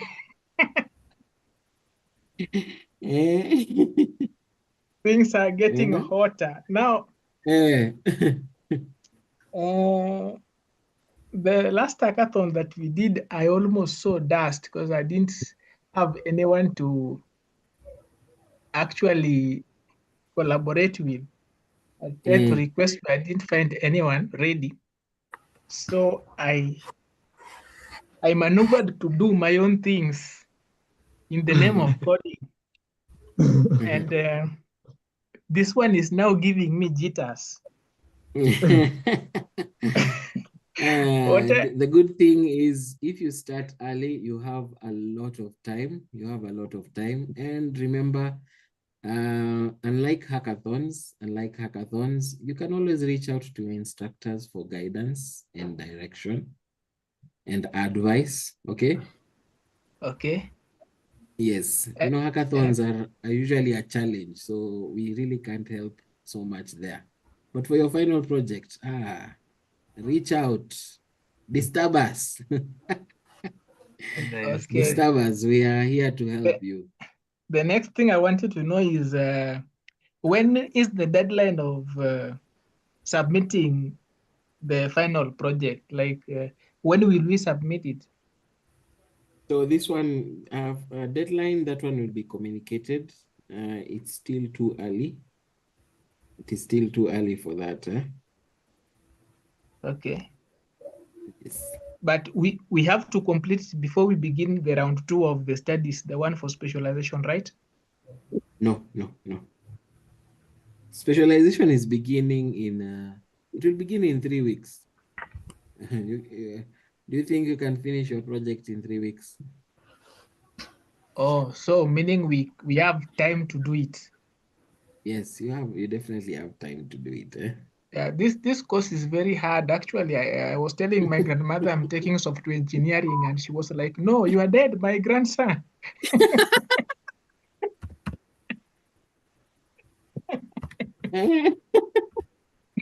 She had tried it some time back.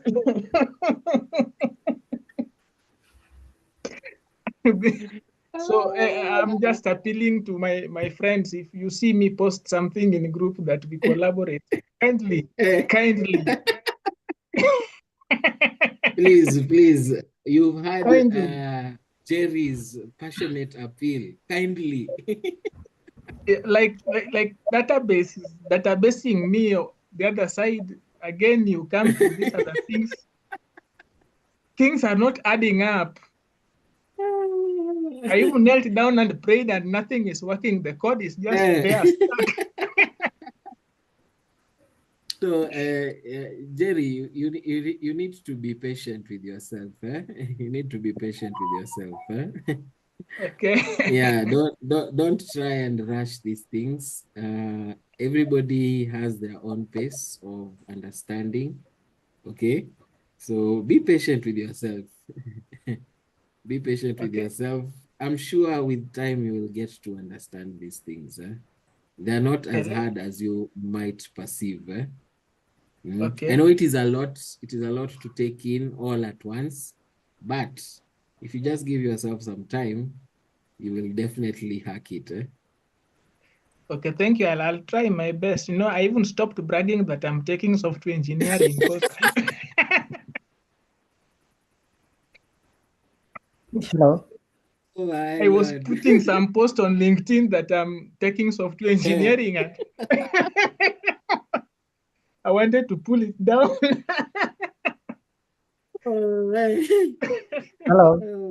But I'll get to you. Thank you. Hello. Okay, thank you, Jerry.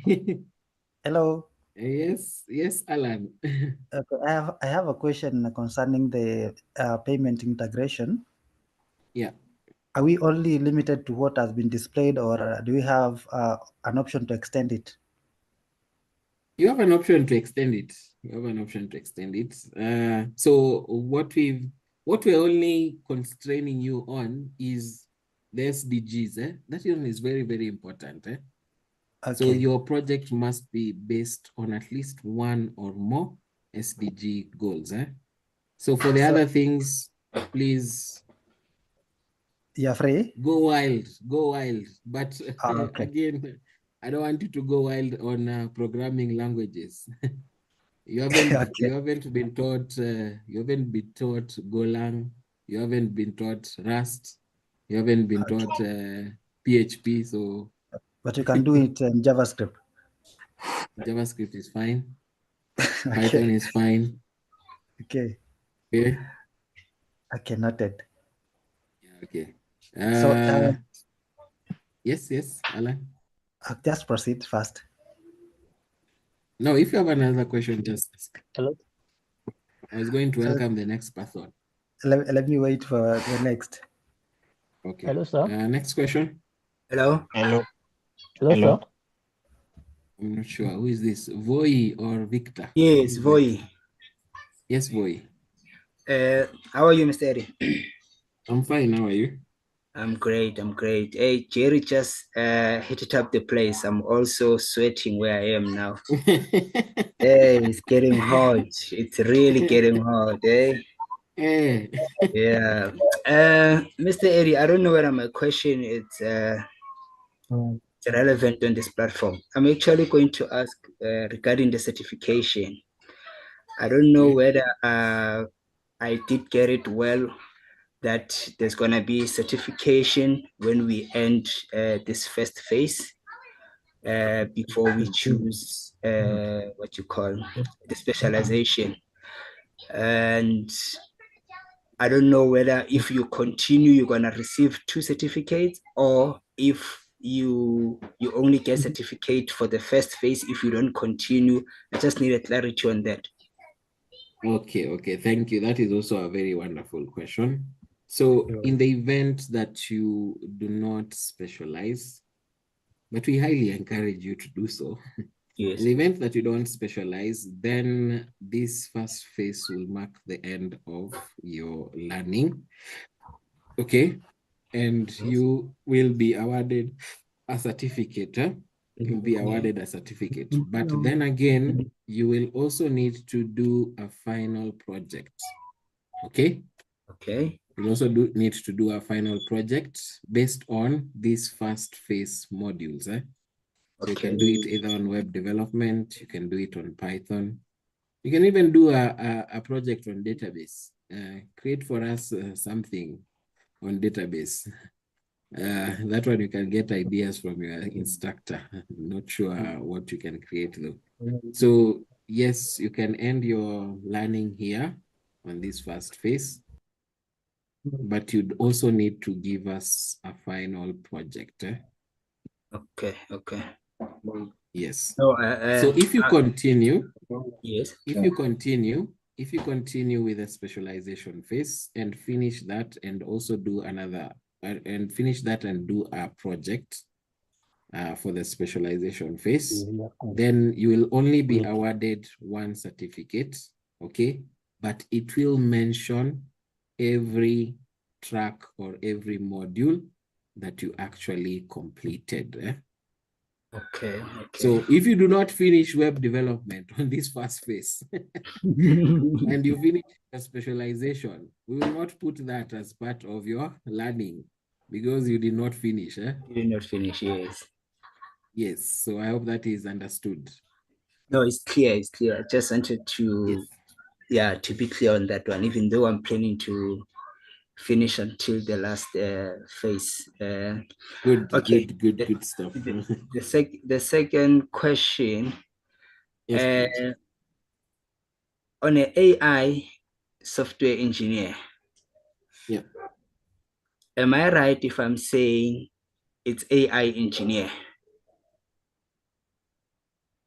Like, for example, the way they've put it here on PLP, they say AI for software engineer. Yes. And when I try to research about it, I can only see that they put it as an AI engineer. So I don't know whether, am I right if I'm saying it's the same thing? I don't want to mislead you on that one. Okay. I don't want to mislead you on that one. So maybe can you send me an email, and do you have Charles's email address? Charles. Yeah. Instructor Charles Chakin. Oh yes, Chakin, yes, I do. Yes. Chakin would be in a better place to clarify on that query because he's the one who takes up that that module, AI for software engineering. Software engineering, okay. Yes. All right. No, I think I'm clear. Thank you very much, then. Thank you. Hello, sir. Hello. Yeah. Good evening again, sir. Evening. I have some questions and then some clarifications that I want from you, sir. Mhm. Say, okay, based on the knowledge that we have now, we are going to have at the end of this course, will someone who chose to specialize in software in a web development be able to create an application?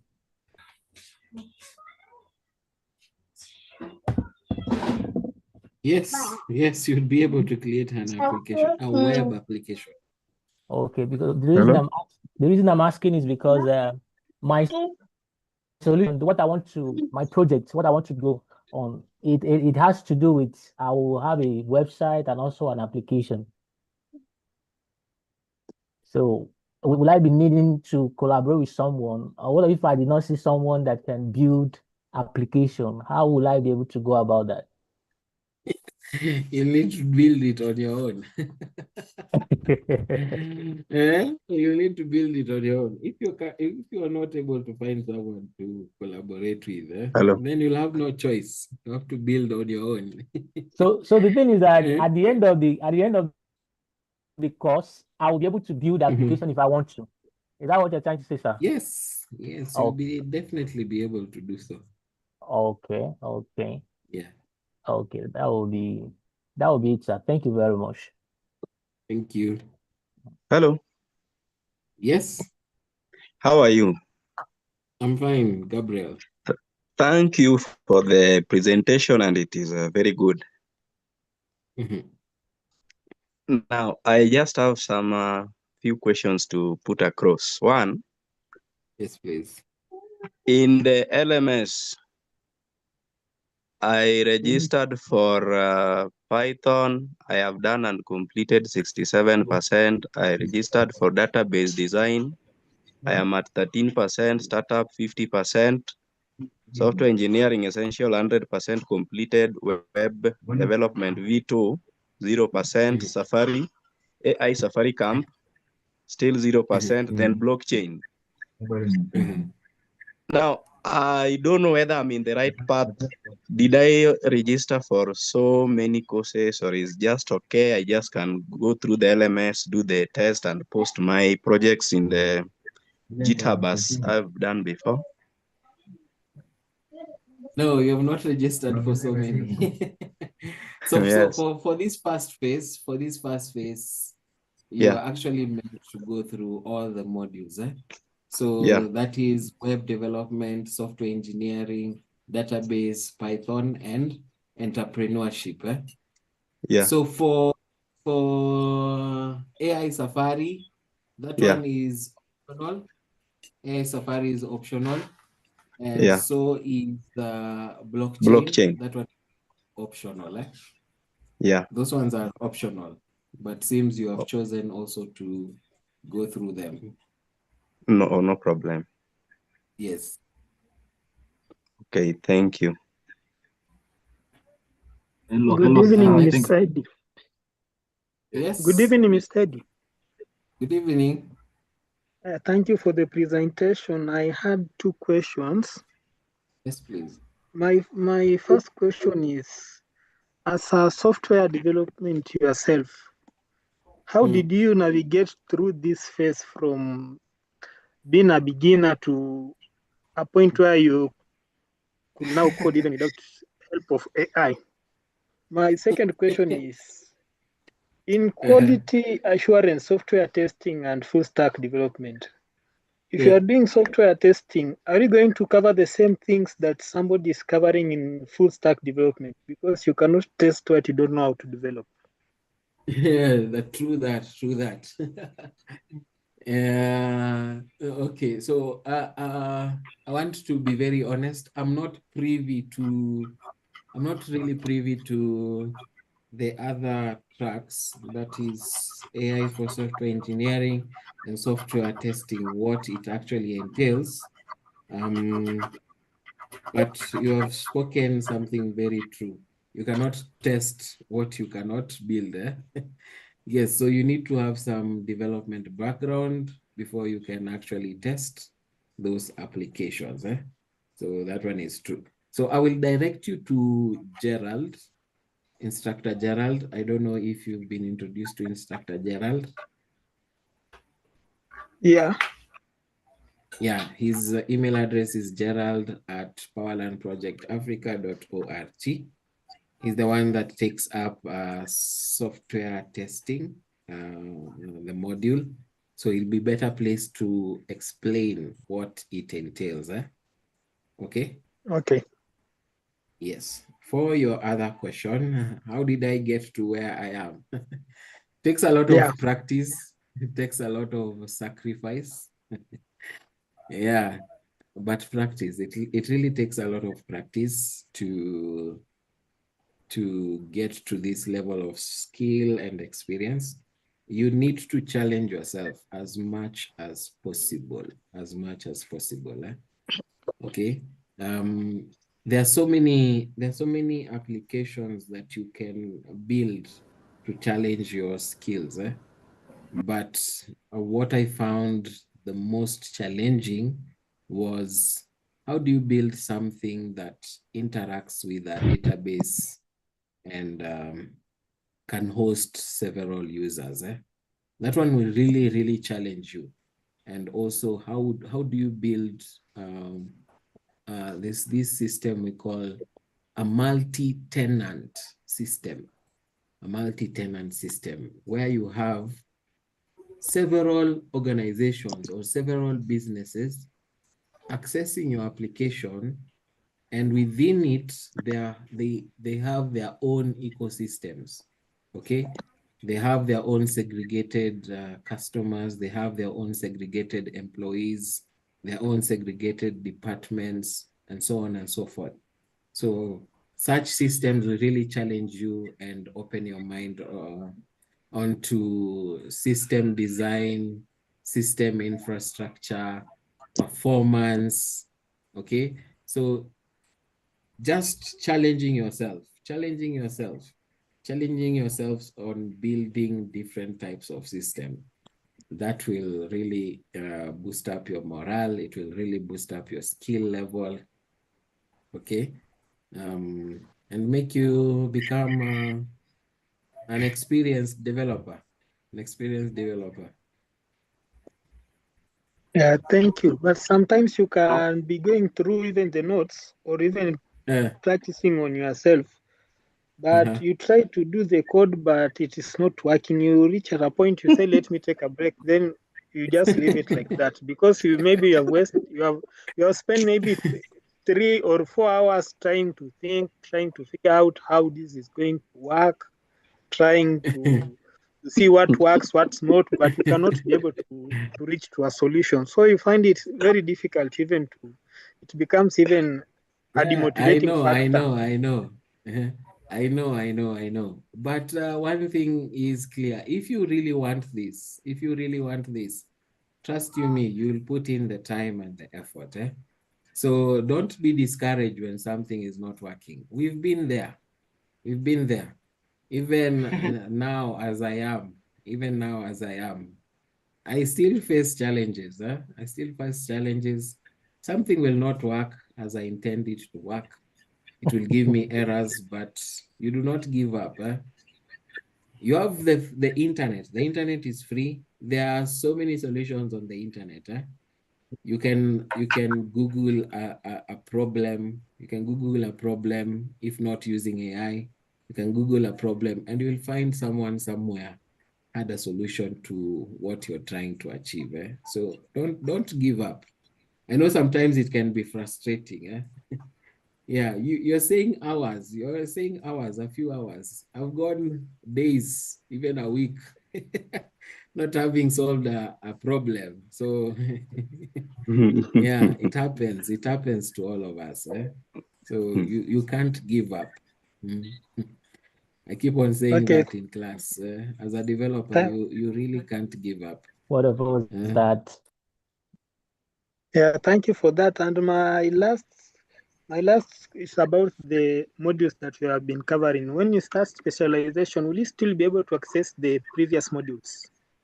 Or they will Yes, be locked so that they'll still be accessible. They'll still be accessible. But after you graduate, after a while, you lose your access, eh? After you graduate, not right now, eh? okay, thank you for your very encouraging words. I will keep trying. Yes, keep trying, keep trying. Good evening, sir. How are you? This is Brian. Yes, Yes, Brian. my question is, when we are doing the hackathon, I was not able to submit my project. So will it affect me on going forward to the specialization part? Hackathon, not really. Not Yeah. really. The hackathon will not affect you. Yes. But one thing is very clear. You need to finish up your coursework on this first bit, eh? Yeah. Okay? Yes. Yes, yes. So you need to complete all the 8 weeks in Yeah. web development. You need to complete on Python. You need to complete on database. And you also need to complete on entrepreneurship, eh? Not Yeah. forgetting software engineering. I know some people have not finished the software engineering module. So The you need software to have, engineering essentials. yes, I know some people have not done so. So yes, let's just be honest, eh? Because I have someone joining us for the first time last week. Eh? Yes.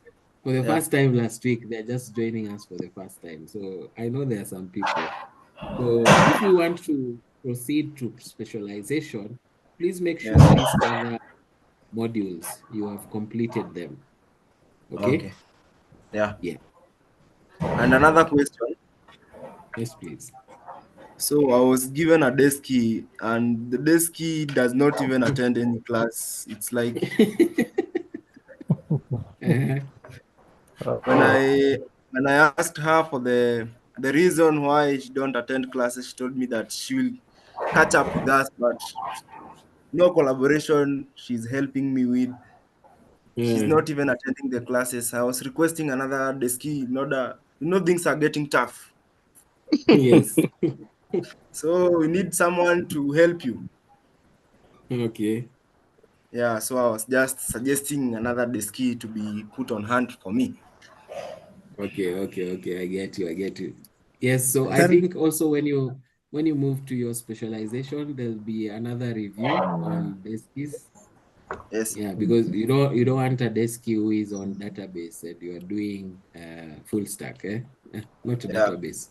Who is on software testing and you're doing full stack. So there'll be another review during Yeah. the specialization phase for the deskies, eh?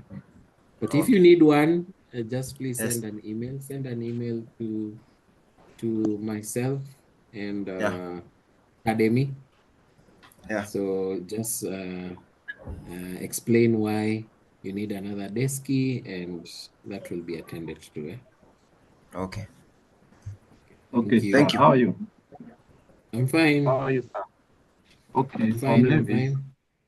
Yes, Yes, Levis. and You I have was not asking, shared the I had some feedback form. inquiries. I had So some if you're inquiries not about speaking, please mute your mic. Please mute your mic if you're not speaking. Yes, Levis, go ahead. I had some inquiries Yes, please. about the specialization.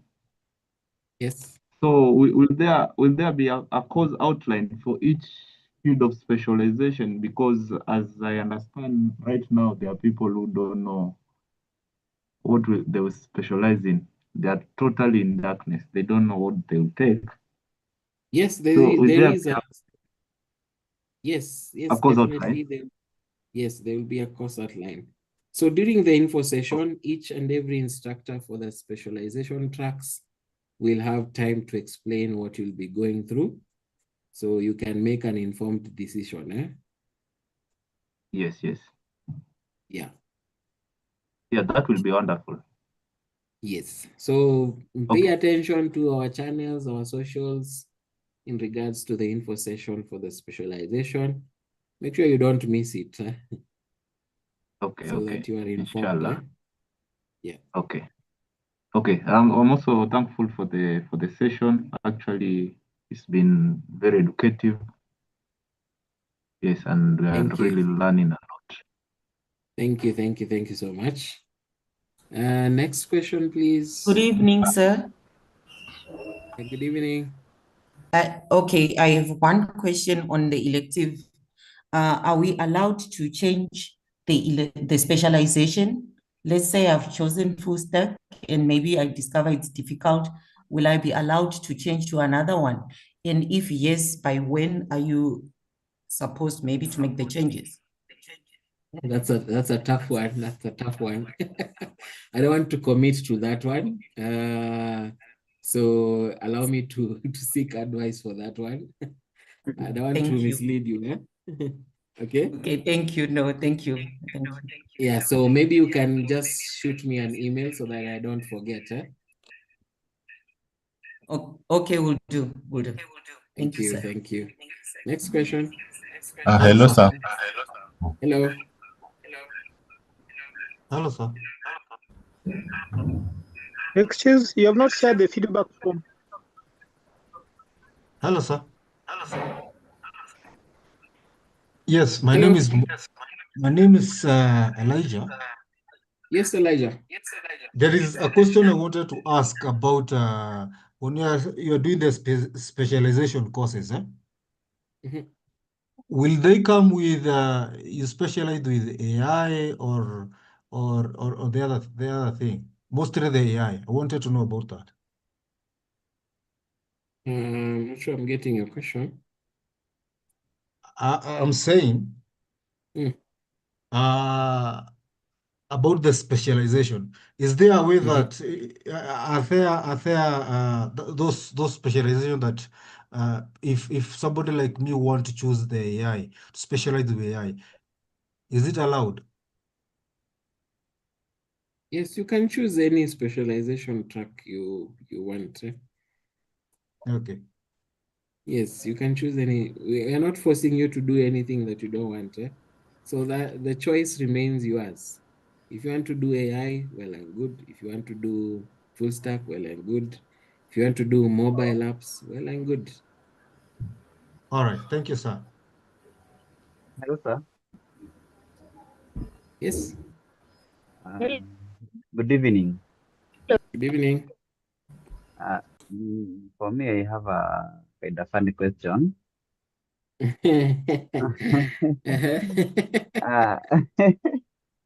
Why are you laughing at me, sir? You said it is funny. Yeah, it's funny because I was asking, okay, after graduation, you have specialized with maybe Manstack. Hello? Hello? Yeah, is it possible to go back after graduation and specialize on another module? No, unfortunately, no. Your time on the program would have been over. Remember, the So program is 16 weeks long, So no, you cannot go it's back. not possible to get another scholarship and do another specialization on another. Yeah, because No, do you know why I'm no, I asking don't this? think so. You might be interested with maybe two modules, maybe like mobile apps and money stack. Yeah. And then you only have opportunity to do the one for now. Okay. Yeah.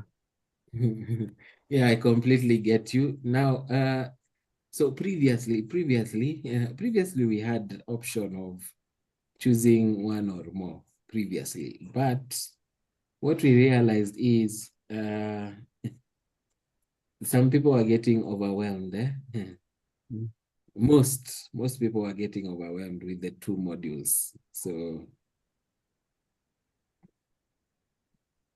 Like for you, That I is know why you have many. Like for you, I know you No, don't no, only no, no, no. specialize with web development alone. You do a lot. I know. You see, for you, a jack of all trade is a master of none.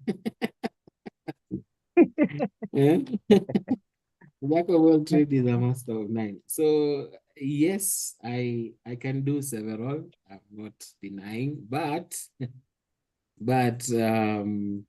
yes, when we reviewed what learners were going through, we came to the conclusion that one module would be best, so that you concentrate all your efforts on that one. Eh?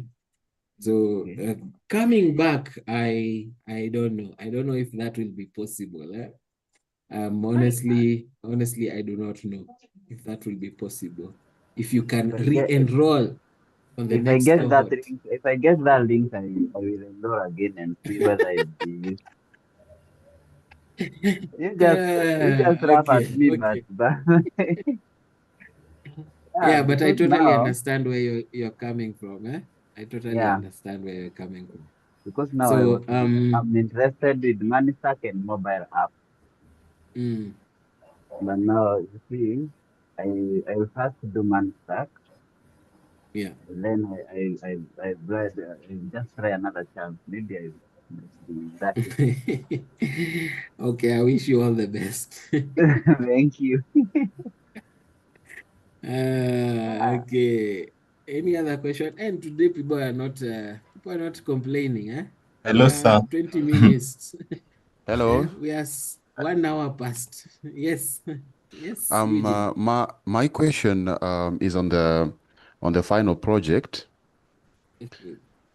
Yes, I was wondering, how will you be doing it? Will we be learning as we are doing, or will we be learning first, then after that is when we will be doing it? How will we do it actually? Yeah, so since your final projects will be most likely different, eh? Okay.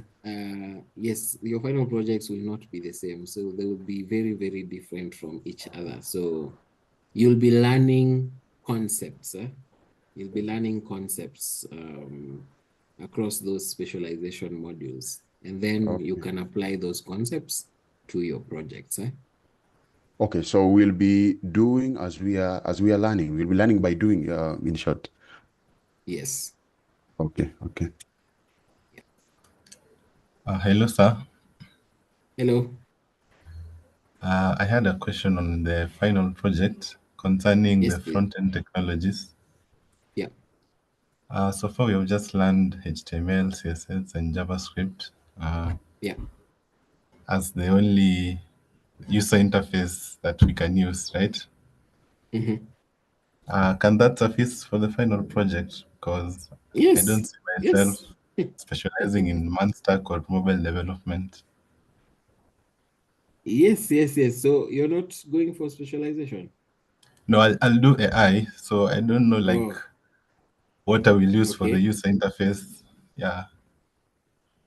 So let me just clarify something for some of you who are not aware. Now, for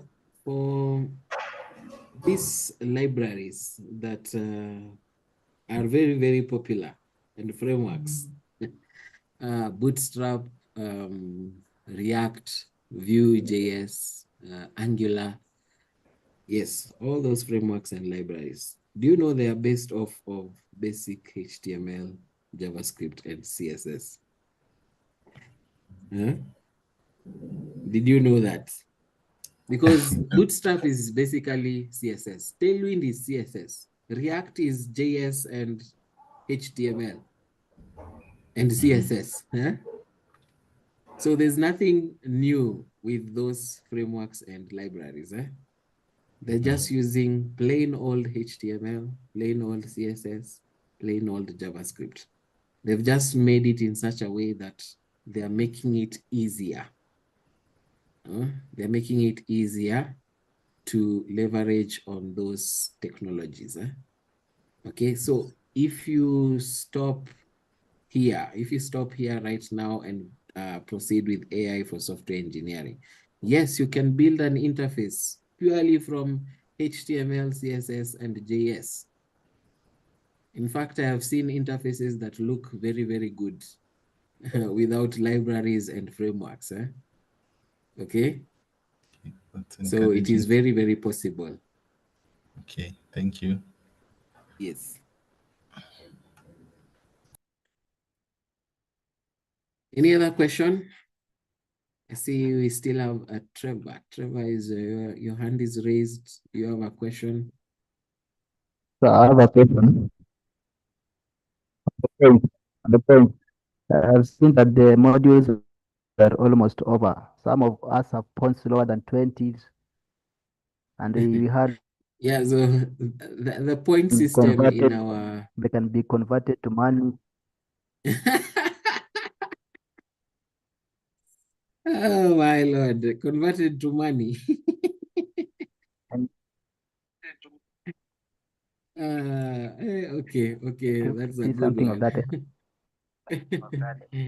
Yeah, so yes, we've been having issues with the point system, unfortunately. Yeah, so they've not been behaving as intended. So that one is an ongoing issue that is still being looked into. Unfortunately, I do not have a timeline for resolution. Yes, very, very unfortunate. But it cannot be converted to money.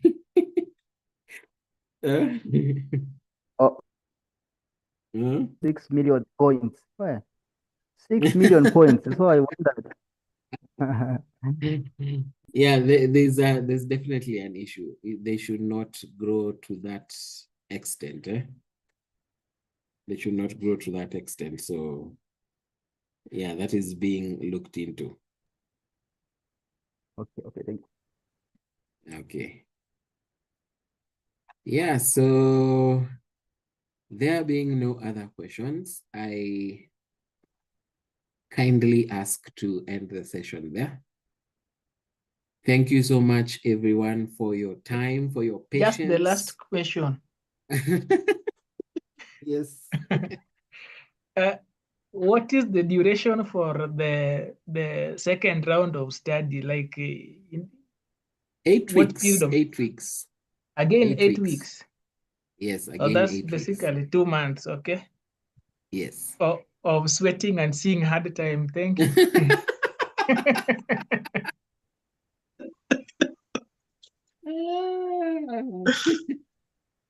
Okay.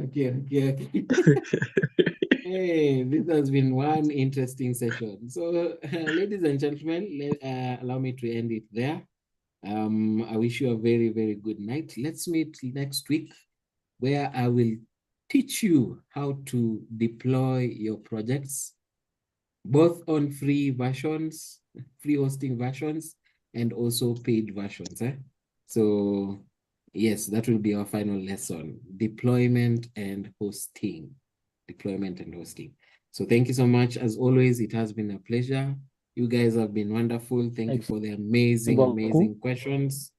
I'll be seeing you next week. Do have a very, very good night and a Night. wonderful You too, rest sir. of your week. You You too, too. sir. You. You too.